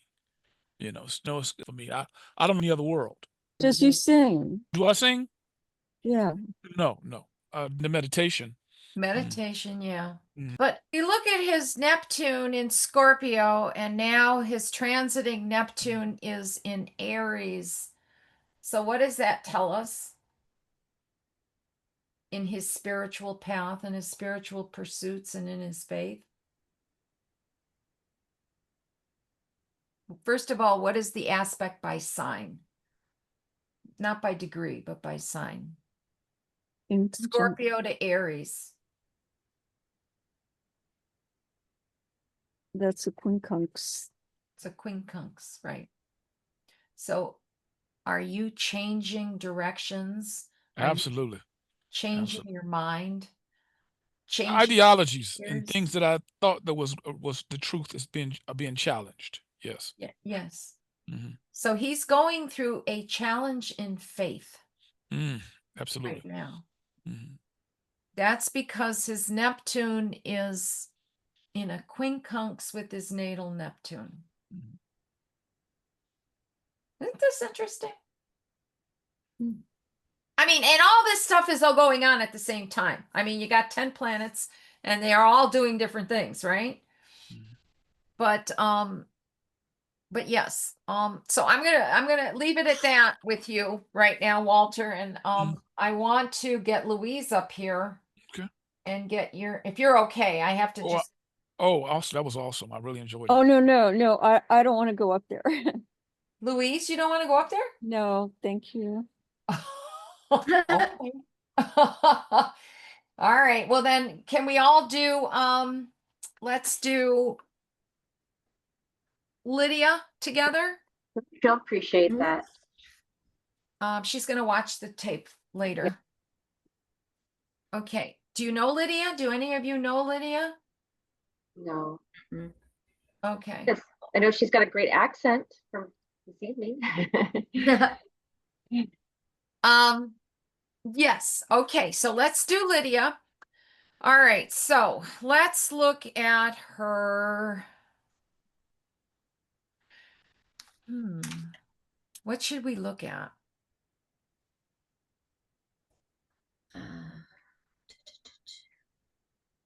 Let's look at her Uranus. We haven't done Uranus yet. Okay. So she has a natal Uranus in the 6th house at 7 degrees Libra. What would that tell us?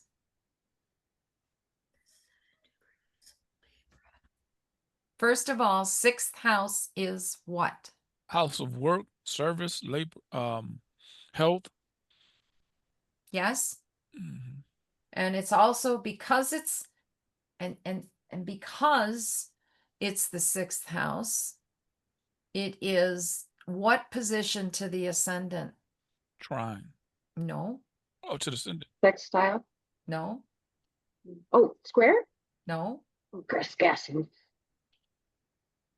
It's a quincunx. Oh, queen. Oh, quick. Oh, It's a quincunx to the ascendant. 6th house is always a quincunx to the ascendant. So the 6th house is known as a house of personal reorientation. And the Uranus transit is right on her ascendant. Yes. So she's got big changes coming up. Mm-hmm. Okay. But first of all, let's start here. So we have Uranus in Libra in the 6th house. And so it has to do with work, service, health, and personal reorientation. And it's in what sign? Libra. Libra. And so that would have to do with relationships, right?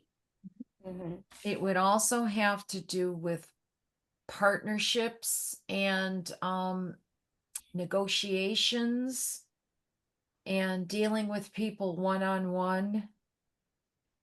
And so what's the ruler of Libra? Venus. Venus And where is Venus? transiting the Uranus. No, in her natal chart. In her natal chart. Oh, on her natal chart. It's in Libra. Oh, Okay. So it doesn't go that far from the tree. Mhm.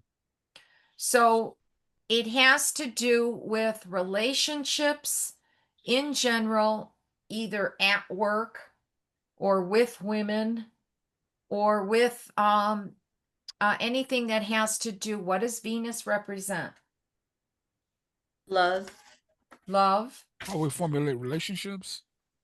relationships. What Mhm. else? Artistic pursuits. mhm. Yes. Loyalty. Yes.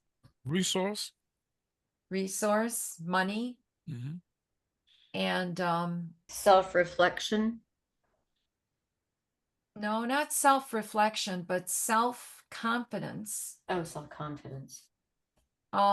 talents, appreciation, all these things.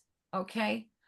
So she may have experienced in life at, from birth, this is her natal position, an instability because Uranus is there, right? Uranus is the planet of instability or unpredictability or, a change, all the constant change in these areas of life. These may have been things that she would experience and have to balance throughout life, always these types of things. Okay.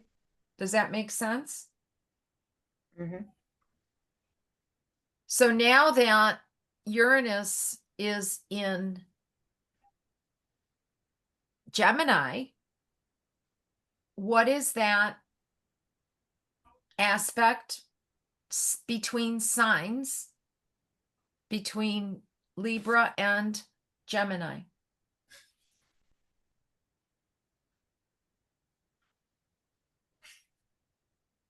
Come on, you guys.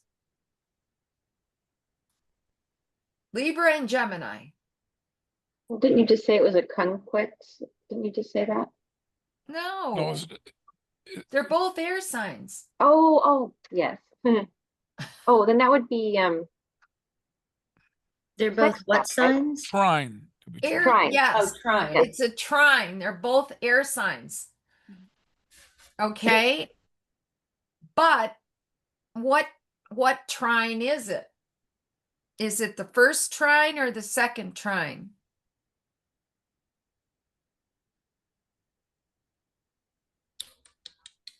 The first trine would be Libra and Aquarius, right? Okay. The second trine would be Libra and Gemini. So it's a closing trine, which means that she's coming to closure with it easily. She's been through the opposition point of it. She's been through the realization of it. It's coming together in her mind. She's getting it. She understands what she needs to do, right? And so she's making changes because the sixth house is a house of change all the time. It's a psychological adjustment. It's having to wrestle and change the way you understand things or the way you personally take care of yourself or how you have your work schedule or your routine. You know, it's a quincunx. You're changing the way you see your attitude, your perception. That's the sixth house aspect of it. And it's in a trine, and Uranus is the planet of change, right? So she's at a point where enough's enough. She's had enough of dealing with certain things, and she's, this Uranus is coming to the ascendant. And so what does that mean? it's a reorientation in how she's going to approach her life. Yes. Mhm. Yes. Mhm. She's not going to see things the same way anymore, you know? And her Uranus natally is in Libra, and Libra is the nice sign. It's nice, right? It's polite, it's peaceful, it wants fairness, it wants appreciation, it wants everyone to be equal, right? But now it's in Gemini. What's she going to start doing?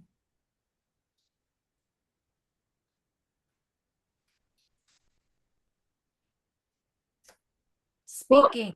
well, maybe she used to try to change people, and now that it's like going over ascendant, which is Gemini, she's maybe going to start just accepting that she can't change things so much, that she needs to just go with the flow a little bit more.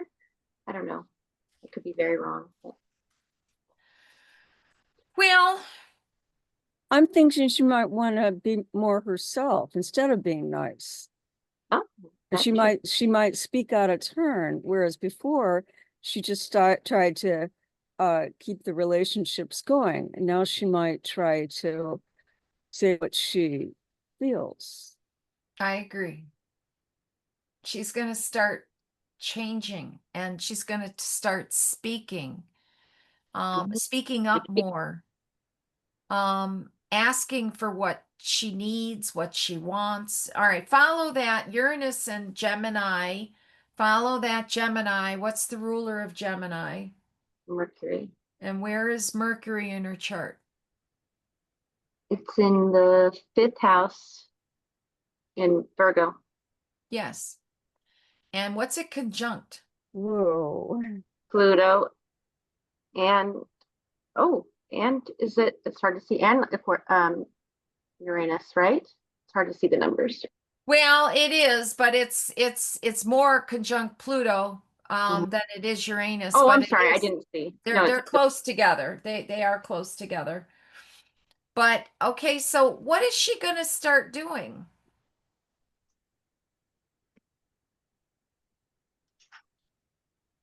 She's going to start transforming her challenges instead of playing nice through her words, through her writings. You know, it's Mercury, it's all in Virgo. Okay, so it's through her words, through her writings, through her you know, and then that Pluto's there through intense, you know, there's an intensity, but there's also an intuitiveness to it. And it's in the fifth house, so it's creative in a creative way and in a creative, explosive way, because it's intense. It could be in a psychological way, but instead of just playing nice and maybe swallowing what she really wants to say, Mhm. she's when that Uranus crosses the line, she's going to start speaking profoundly or writing or artistically expressing herself or you know, changing. The She world's has a going to lot know to she say. She has a lot to say, doesn't she? Because didn't Uranus not long ago just square her Mars, you know? So she might be yes, pretty angry already. she's got a lot to say. Yeah, and yeah, she's going to start sharing. You know, she's going to come out of the closet. You know, that 12th house, that Uranus has been sitting in that 12th house for a very long time. Oh, Okay. yeah. So it's coming out. Yeah. And I think that happens next year. I'm not exactly sure when Uranus gets to 4 degrees Gemini, but I think it's in April or no, I think it's later. I think it's in July. But it next year for sure. She's gonna start being vocal, or she's gonna be seen, she's gonna be heard, or she's gonna write, you know. Um and it'll be something that's she's passionate about because of that Pluto and that Mercury and that Venus, you know.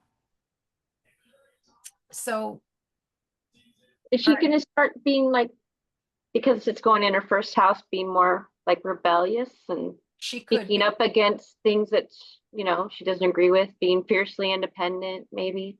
she could be, she could try to be changing society with her words Hmm. or with her art.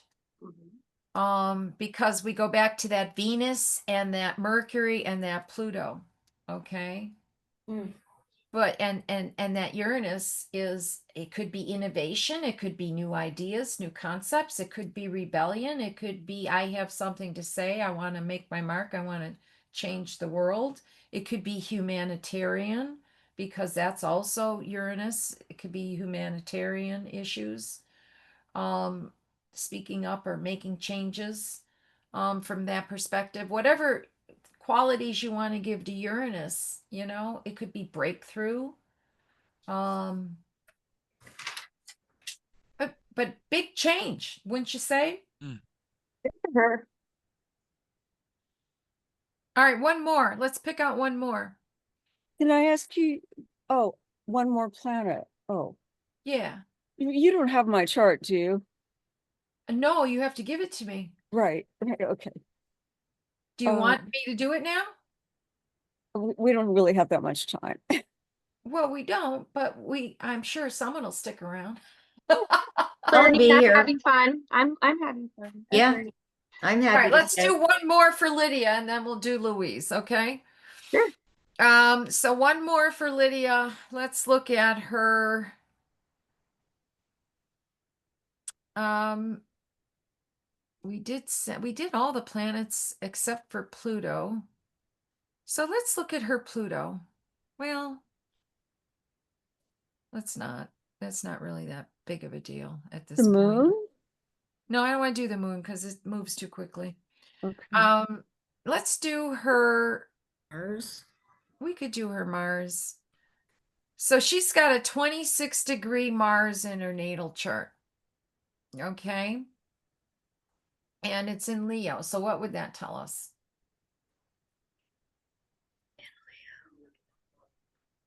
She's very playful. She And would, it's conjunct Venus. Wool. No, it's not. It's conjunct Oh, Lilith.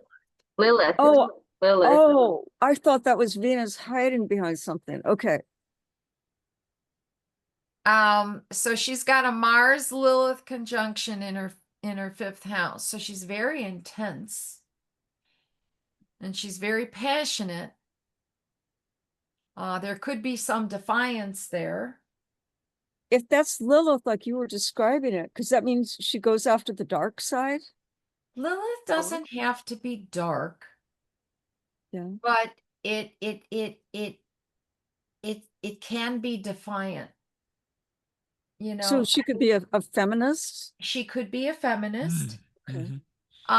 You know, a lot of women feminists have very strong placements of Lilith in their charts, you know, because they speak out against women's suffrage, against any suffrage against the woman, you know, being the polite, respectful mommy image. It's like, no, women are fierce, women are warriors, women are, you know, they refuse to obey and be put in their place.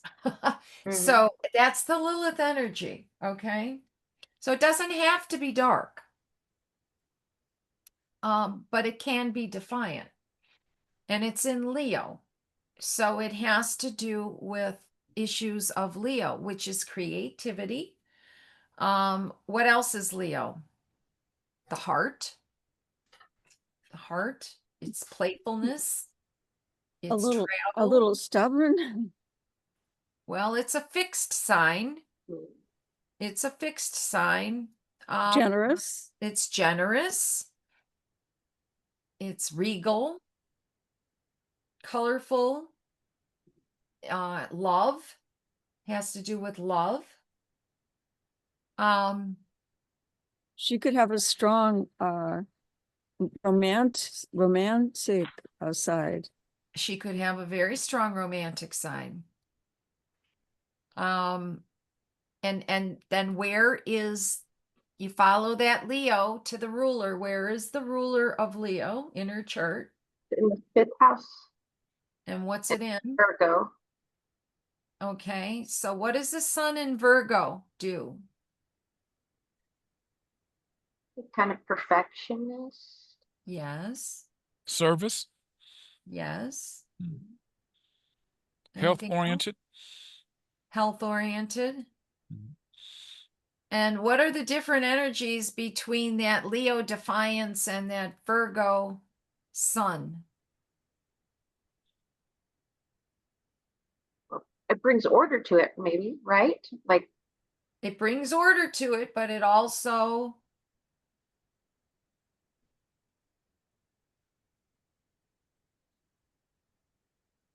squelches it, oh, denies it, purifies it, simplifies it. They're two completely different energies. Mm. Okay. So she's got all this passion, but she contains herself, right? she contains it, she refines it, she focuses it, you know, and she can do this in her artwork, in her words, and she clarifies it, brings clarity to it, but there's two completely different energies going on here.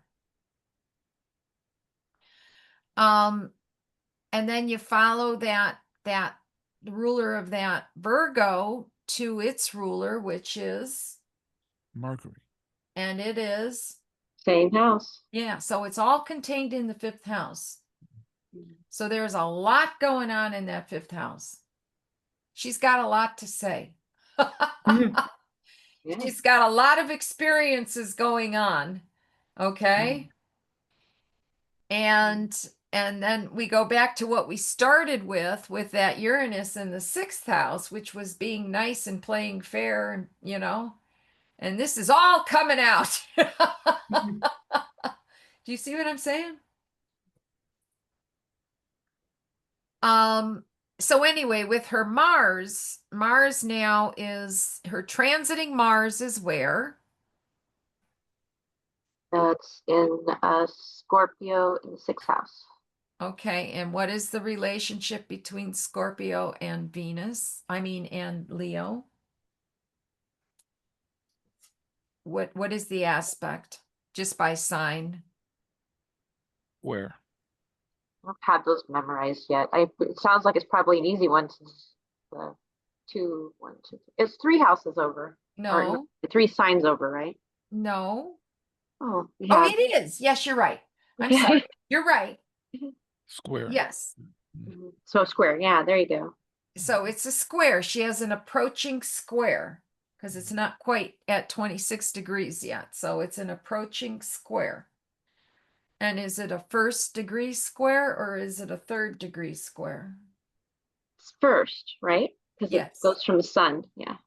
And so a 1st degree square is what? Something new? Trying to remember. I just learned it today with you. It's a crossroads. Right. Crossroads. Making choices when you don't have all the information you need. Excellent. You wrote Yes. good notes, Naomi. Good for you. Yes. Excellent. I haven't made all, I need more. She will have to make choices when she doesn't have all the information, but she will have to take action. Okay. That's what the square is, and it's in her 6th house. So it has to do with what?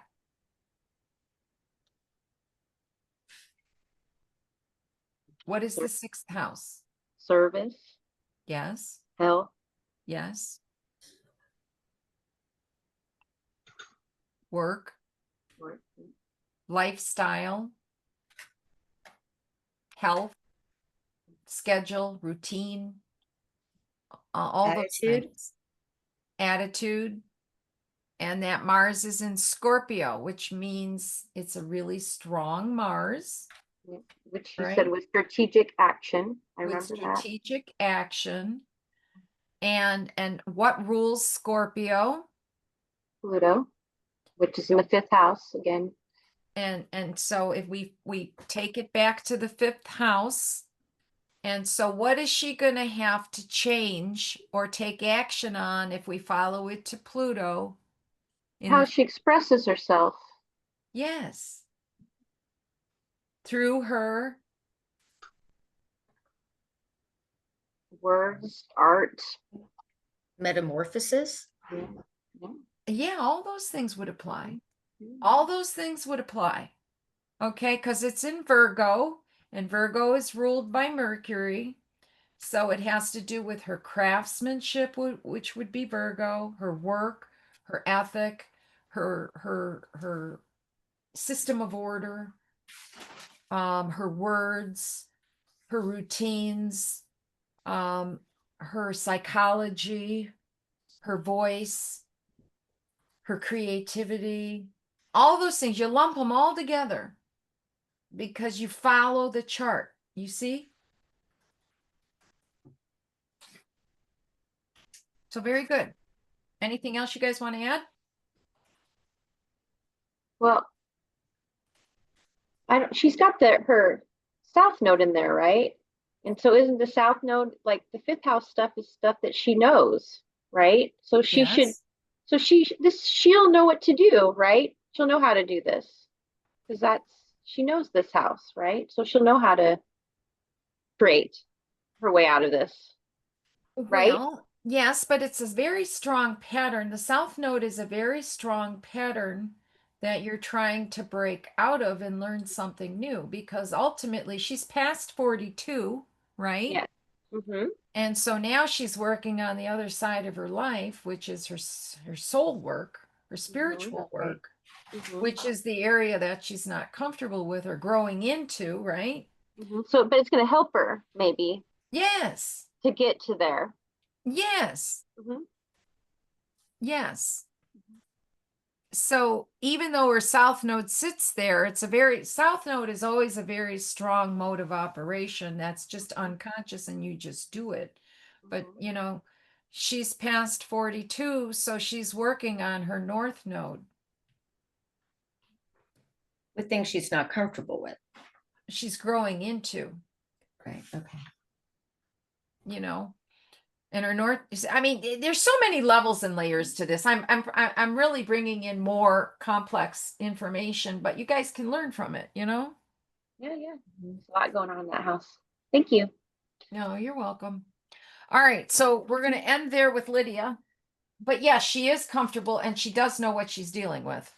Yeah.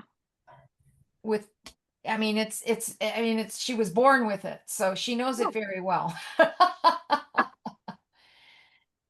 Okay, so we're gonna do Louise. Louise, you want to put your chart up here? Sure.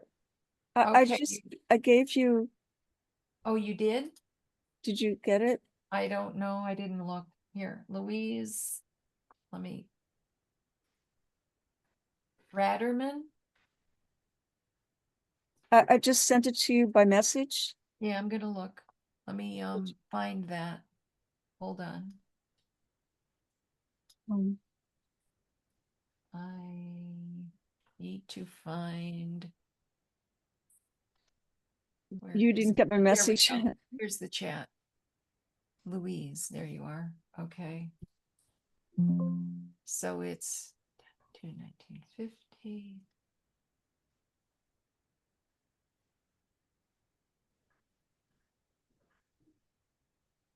And then 50 p.m.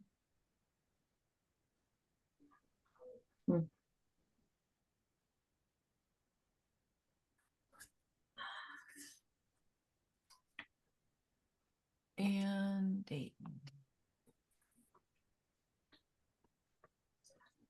If it's all right with you, could you just put my first name up there? Is that okay? Yeah, that's fine.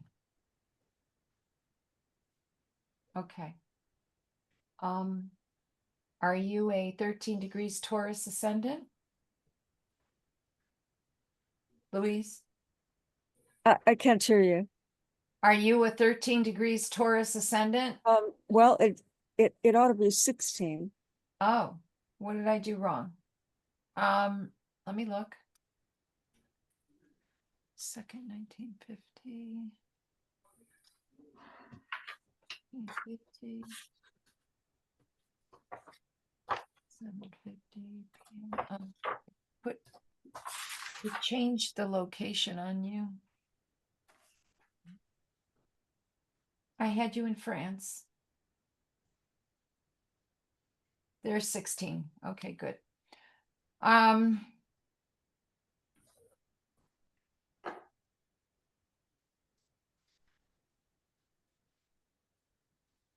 Okay.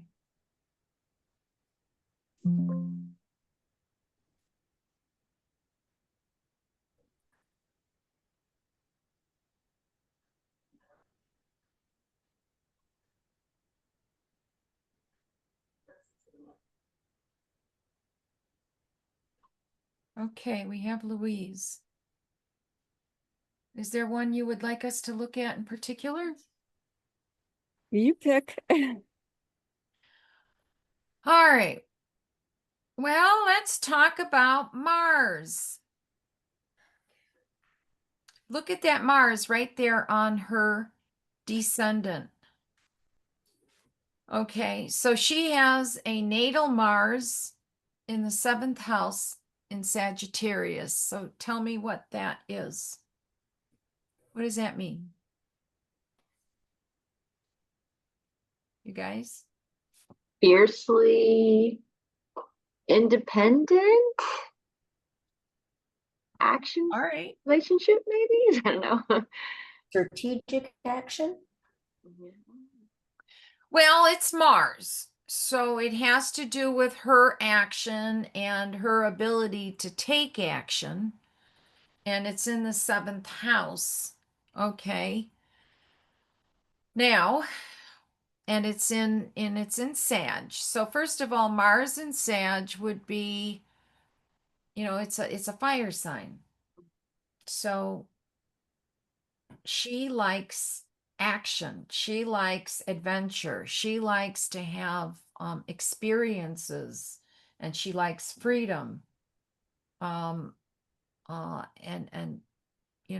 think, to do things, to have new experiences, new. it's all action oriented, but it's in the 7th house, which is the house of others. So when you have a planet in the house of others, sometimes others manage that planet for you, or she attracts that type of a partner who has those types of qualities in them. Would this be true, Louise? Yes. So she that's what she likes. The thing is now the Mars is on the descendant, so it's coming to a close. It's the end of a cycle. So where are you? And it's also approaching Lilith. Okay, so there's some angst going on at the closure of a cycle, and Mars is a 2-year cycle. Okay.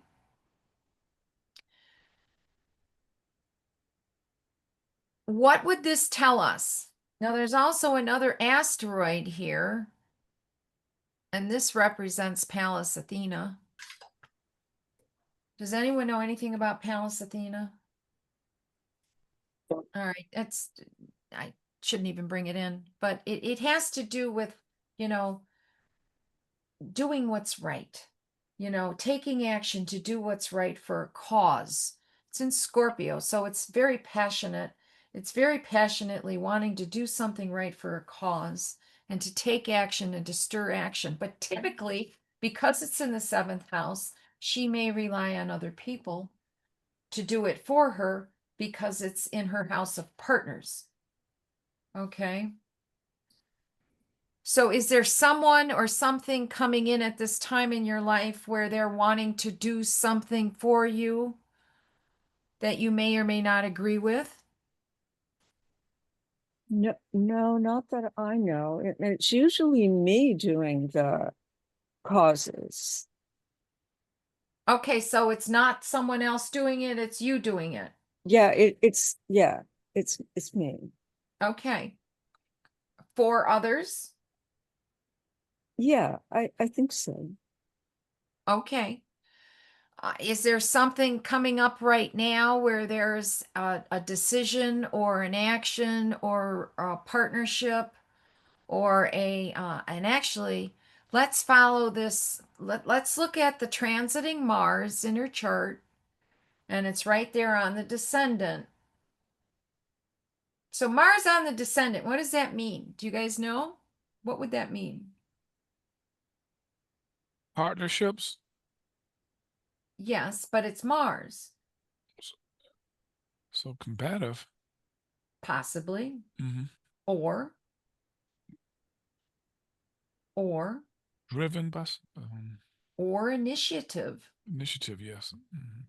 So it could be initiating a new partnership, or it could be confronting an old partnership. It could be a battle, or it could be an initiation. It could be new, or with Mars, Mars is cutting, so she could be cutting something away, or she could be creating something new, introducing something new. Okay, but it has to do with another person, or it has to do with a contract or a commitment because it's on the relationship axis. It's also approaching her natal Mars, which means she's in the last 30 degrees of the cycle. And what is that last 30 degrees of a cycle? What's that called?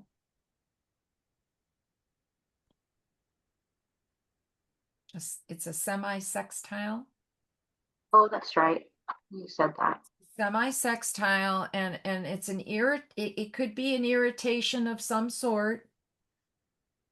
There's some strain to the degree to that 30 degrees. There's some strain to it, but it's also wrapping it up. It's also closure. It's like the balsamic moon. She's been So- around the block. She knows the story. She knows what she's dealing with. So maybe she's giving up a relationship to open up to a new one. Possibly. Okay, now let's follow Mars, the transiting Mars, and it's in Scorpio. So what is the ruler of Scorpio? Pluto. And where is the Pluto in her chart? In her natal chart. And Leo in the 4th house. Okay. So who might this person or situation involve? Ooh, someone from her like family, or her family of origin, maybe. Mm-hmm. 4th house. Mhm. So it could be family of origin. What else could the 4th house symbolize?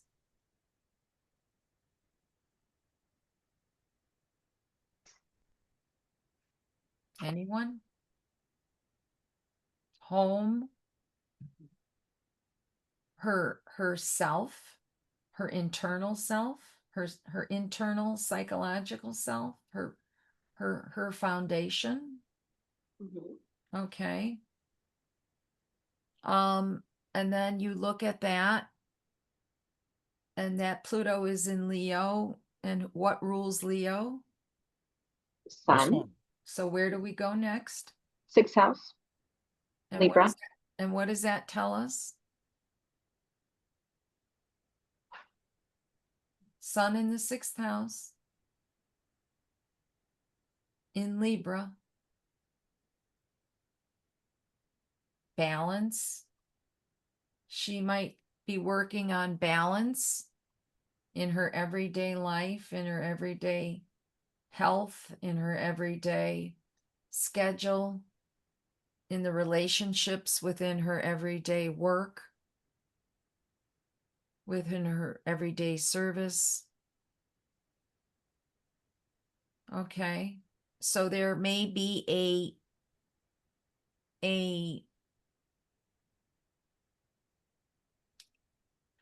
an agreement to end something that needs to be ended that she's been dealing with. She's done with it. It's time to go, and we're going to move on to something new. Do you see this? Are you That's curious. Now, would you want to follow the ruler of the natal Mars at all? not at this point? Because I'll tell you what I did today. And I But- didn't want to do it because I had decided to not see this person, family member, for various reasons. But then I booked a trip today, an airline trip to see them. So Oh, you did. Okay. that was the action, the Mars, and the family member, and then division two, because I broke away from. In other words, I think I shouldn't have done it, but I did it. Well, that's that Libra in the sun. That's the sun. That's the equivocating Libra, isn't it? You're looking for balance. All right. You're looking for balance, and it's conjoined Neptune. So you're looking for peace, right? But was it a good idea? Well, then you follow the ruler of Libra. What rules Venus. Libra? Venus And where is Venus? in the 5th house in Virgo. Okay. And so what would that tell us? Venus and Virgo in the 5th house.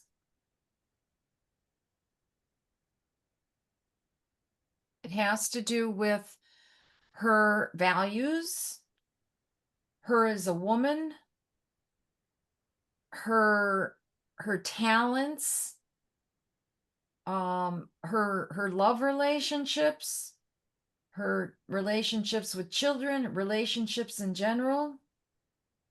And it's in Virgo. So what does that tell us? That she's trying to be the perfect person to the people that she has relationships with, maybe. She's trying to talk. Mhm. She's trying to communicate. She's trying to heal, right? And then we follow that to the ruler Mercury, which is still in the 5th house, Virgo. And it's in Virgo. Not, yeah, it's in Virgo. So it's in its own sign. So it stops there, right? Mhm.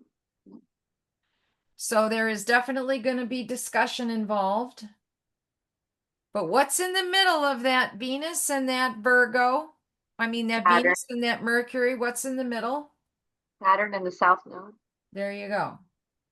So there's past conditioning in between the ability to get through that has to be confronted or changed or dealt with. Do you see? Patterning, conditioning, a block. Maturation. Yes, it could be an older person, or it could be it could be someone who's very particular or has a lot of rules or wants things done in a perfectionist way. But yes, if you look at your natal Mars and the ruler of your natal Mars, which is what? What's the ruler of her natal Mars? Sagittarius. Yeah, what rules that? Oh, What rules- Jupiter. And where's that?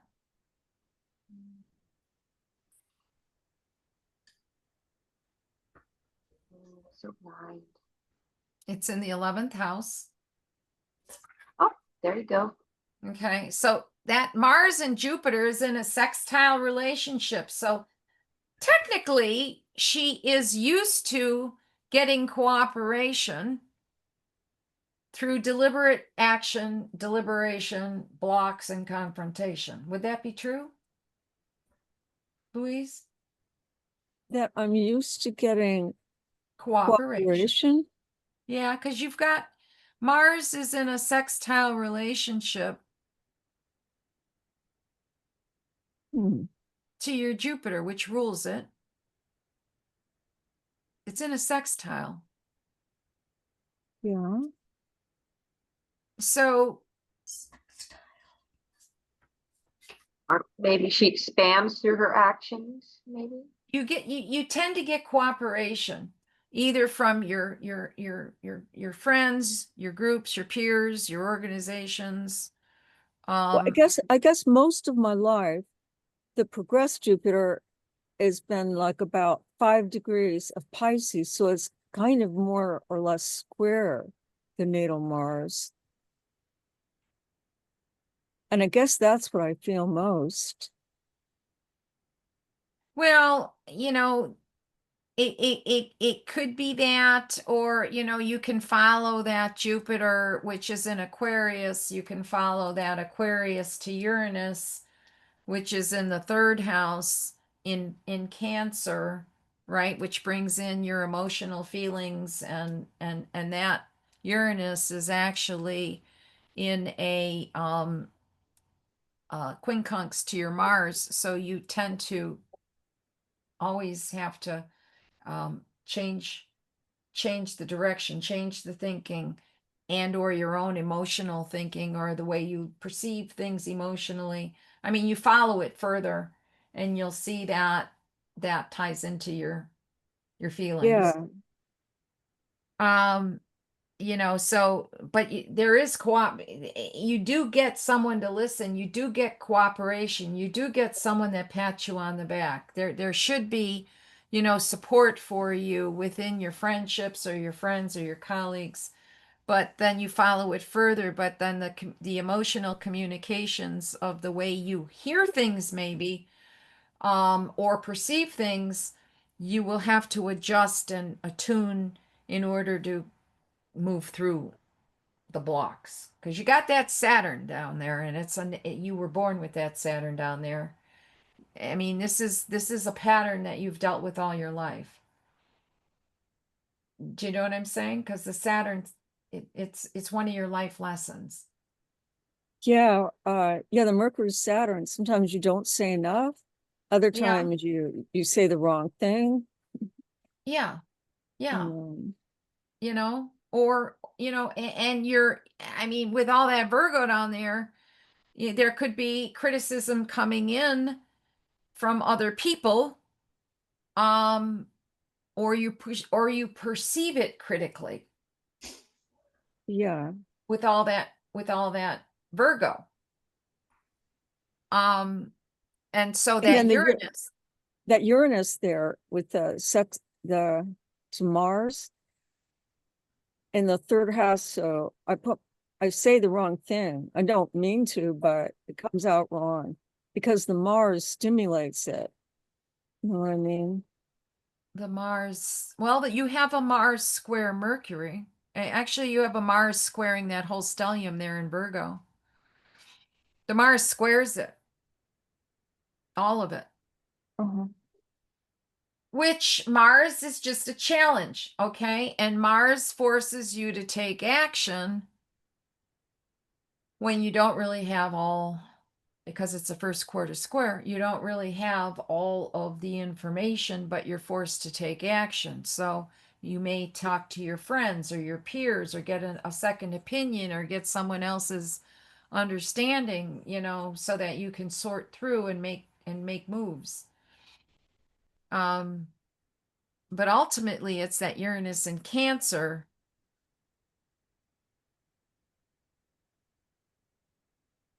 which then that moon squares that stellium too. So I mean it's not easy. It's not an easy configuration, but you are most likely a master at it by now. Yeah. Nice try. But no, so should you have, you know what, you'll know. But whatever, it's bringing closure because you're wrapping up your Mars cycle. So it's bringing closure to a 2-year cycle that you've been working on. And it is going to cross that Lilith. So you're probably going to have to deal with uncomfortable topics. But you're going to get through it and it's going to be good because actually you have that asteroid here. This is called Juno and it's aligning with Mars. And that's the partnership aspect. Okay. So you might have to go through some uncomfortable conversations and address some uncomfortable things, but ultimately you're striving for partnership and you've got Mars and Juno. So there's positivity there. There's potential. Does that help? I'm getting Sure. I'm getting no response. No. She said sure. She said sure. What do you think? I mean, tell me what you think. Yeah. Well, I'm trying to figure out, now that I've made the decision, like how to tell them, because I don't want them to say, after I've made all those purchases, I don't want them to say, you can't come. So it looks like that could be the Lilith. If Lilith is in my 7th, does that mean sometimes the darkness is coming from the partner? Oh, wait, that's Lilith does not have to be darkness. Okay, I want to take Mhm. that perception away. Mhm. It doesn't have to be darkness. Okay. Can it be bravery? It can be bravery. It's the opposite of the woman being the mommy and the protective, loving, nurturing Mhm. female.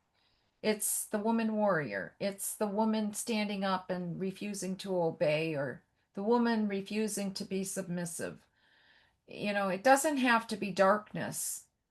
It could be defiance. It could be standing up for your rights, standing up. But you have that sun and that Neptune in Libra, so you will find a way to harmonize the situation. You always do. but I think you're going to have the confidence to stand up and address whatever it is you need to address.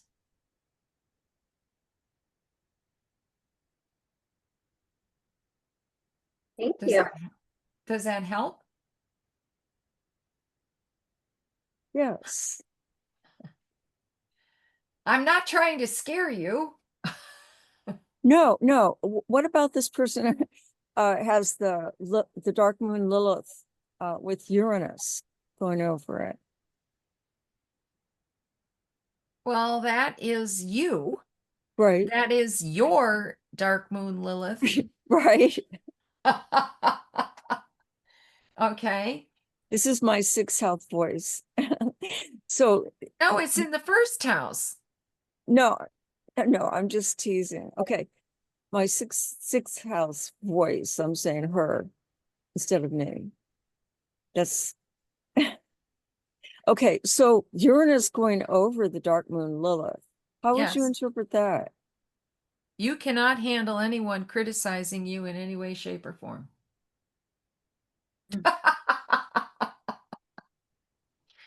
Would that be true? What do you mean? Well, okay, it's in Taurus. It's at 29 degrees Taurus. And you follow that to Venus, which is in Virgo, and Venus Mhm. is love, and Virgo is criticism. So, if it's criticism, or if it's critiquing, or if it's particularities, or purification, I don't know, precision, it's like it upsets you if someone doesn't appreciate what you've done, or what you say, or what you feel, or what your values are. It upsets you. You'll unhinge. You mean even though it's a trine? It's still your sensitive point. Hmm. It's your you'll easily unhinge. You mean because of the Lilith? Yes, because of the Lilith. Lilith is a sensitive point in our charts that trigger us passionately. We're passionately, yours is in Taurus, so it's all about your values and your worth and your talents and your love and your And trying is not always good because a lot of times you can easily flow into something with the trying. It's not also not necessarily good. it just means it's easy. It's easy, exactly. But so you're very sensitive about love and about value, your value, and being seen and being valued and being appreciated and being heard. Not heard, appreciated. It's Taurus, and so if someone upsets that, you could very easily feel left out, or you know you may hear things as criticism when they're not, but you And may that take square it that that way. square to Jupiter might exacerbate it, huh? Yes, it could. And so with that Uranus going over that sensitive point in your chart right now, I'm sure that has been activated, and this may be what you're addressing. But it can all be healed, because your north node is in Pisces, and that's you're striving in this life to heal. To heal. To find peace. Mm-hmm. Your south node is in Virgo. So, it's like you're very comfortable in wanting perfection and feeling like you have to be perfect. But, your north node is telling you, let go. Let go and let God. Give it away, give it up. Trust. Find the high road. Don't worry about the details. And that's what you're learning overall in your life. So Uranus is setting that off right now in your life, and it'll pass. I would say by March, April of next year, this will all go away.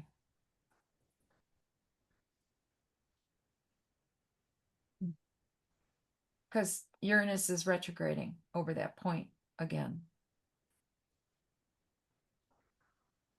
Okay. Are you okay? Yeah. I'm not upsetting you, am I? No. Do you understand it though? Can you read the chart, what I'm saying? Yeah. Okay. No, thank you. No, I appreciate it. you're welcome. It's not, none of it, I mean, it's just what it is. It's, we all have our charts. We all have our lessons. We all have our, we all have it. Right? Thank you for all this tutelage. No. Okay. So we are done. We have gone again for 3 hours. Can I just ask a question? Yes. What exactly is the definition of a Lilith and a sextile? You've been A- using those words and I don't know exactly what they mean. Well, Lilith is it's not a planet. It is a planetary point. And it's the opposite point of the moon behind the sun. But it's a calculated point. Okay. But I always put it in my charts because it's very pronounced. I always look at Lilith. But it's the opposite of the moon energy. You know, it's the raw passions that we all have a Lilith in our chart. And it's the raw passions that may or may not be acceptable in the world or acceptable in society, but it's the raw passions that stir you. Okay. Okay. And a sextile is a 60-degree aspect. One of Is my cooperation. Lilith on the Pleiades? Your Lilith is on 29 degrees Taurus. Isn't that the Pleiades? I don't know. I don't think so. I don't know. You could look it up though. I don't know.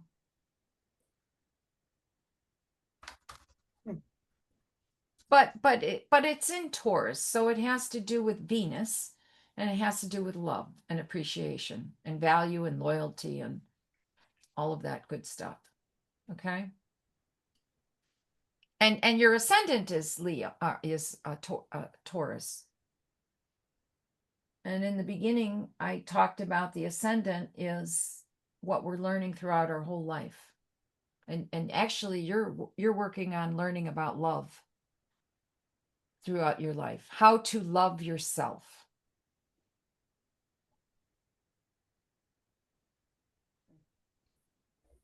Beautiful.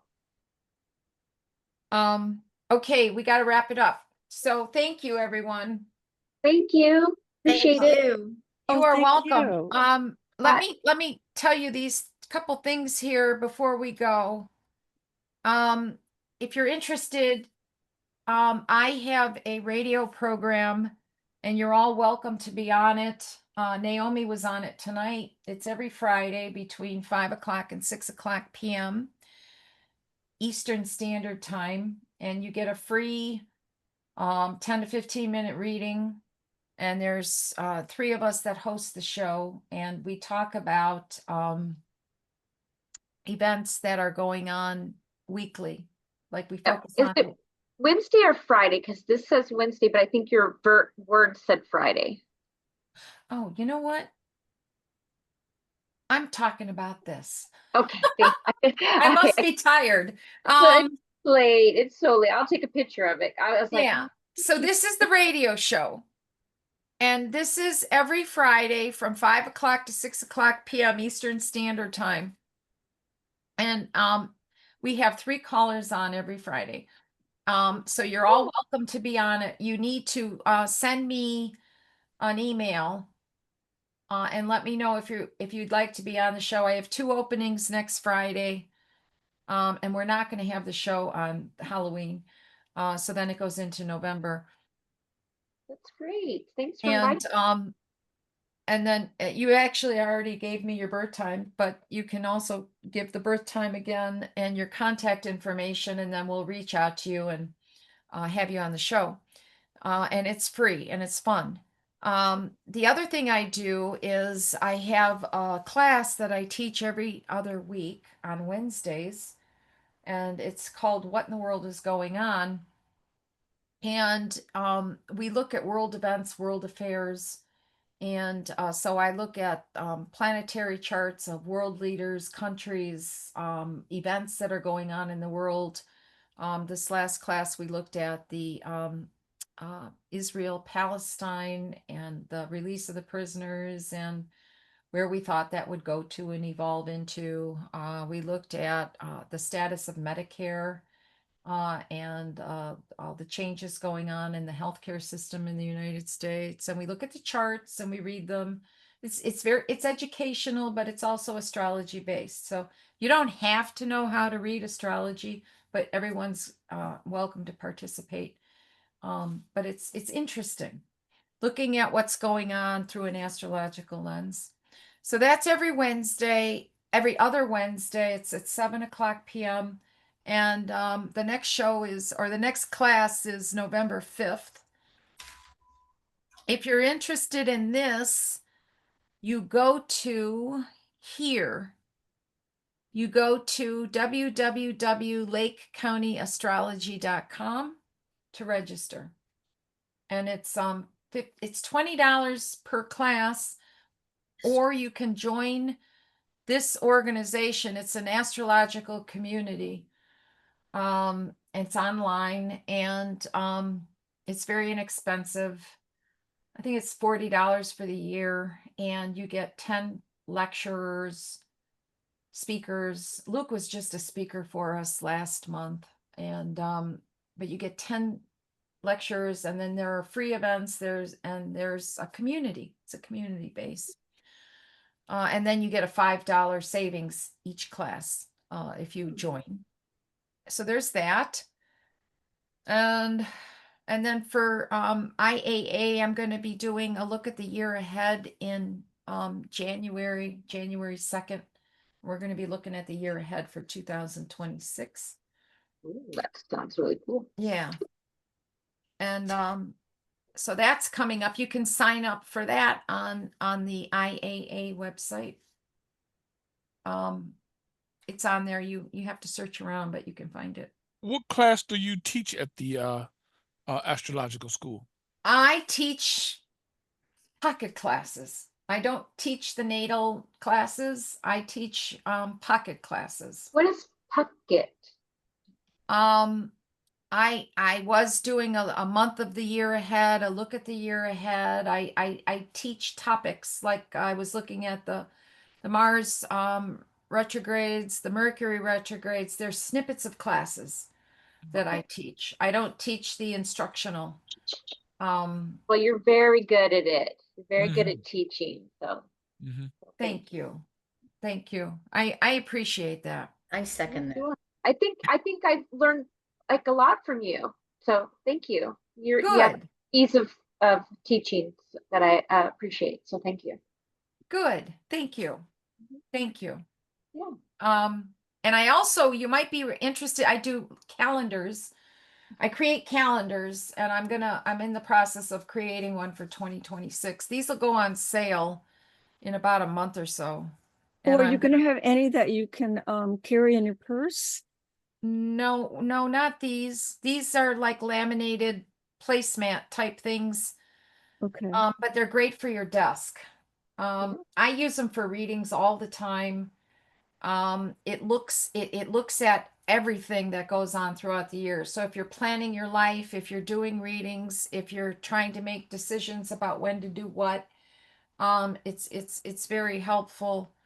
It has the retrogrades at a glance throughout the year. These are all significant planetary events, and what they mean and what they may bring in at and when they are throughout the year. Like, it focuses on the eclipses and the planetary changes, and the major moving events throughout the year. And these are the Mercury retrogrades, and then these are all the moon phases. Oh, great. It's a very handy tool to have. but it's not foldable. I haven't figured that out yet. There's only To one. replace the Maynard, right? Right, right. Will we be able to listen to this again? This recording? Yes. Yes, I believe so. It's being recorded. Yeah, it's being recorded. How Yeah. do we listen to it? You go to the school, and I believe they have the recordings in the community page, or if you can't figure it out, call me and I'll direct you. I don't know myself. Okay. I have to ask Luke. But it should be in the community section of the website under IAA. What is it? astrocollege.org. Or is it .com or .org? Oh, it's .com. Thank you very much. Here it is, astrocollege.com. You go there. And then to And community? then you look for the community page, and then I believe the recording should be there. And if it's not, send me an email and I'll figure it out and let you know. Okay. Do you have my email?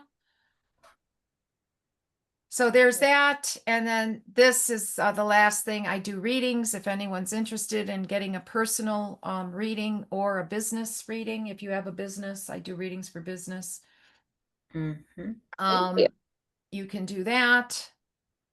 My email is diane@dematrix.net.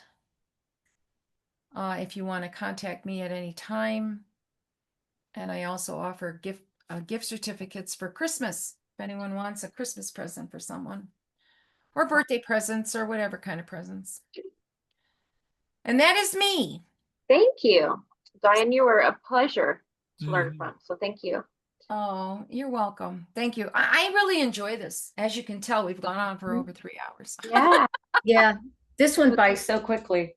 Thank you. Thank you so much for your Thanks time. very much. Good night, all. You're Good night, welcome. all. Bye. See you Good night. later. Bye. Bye.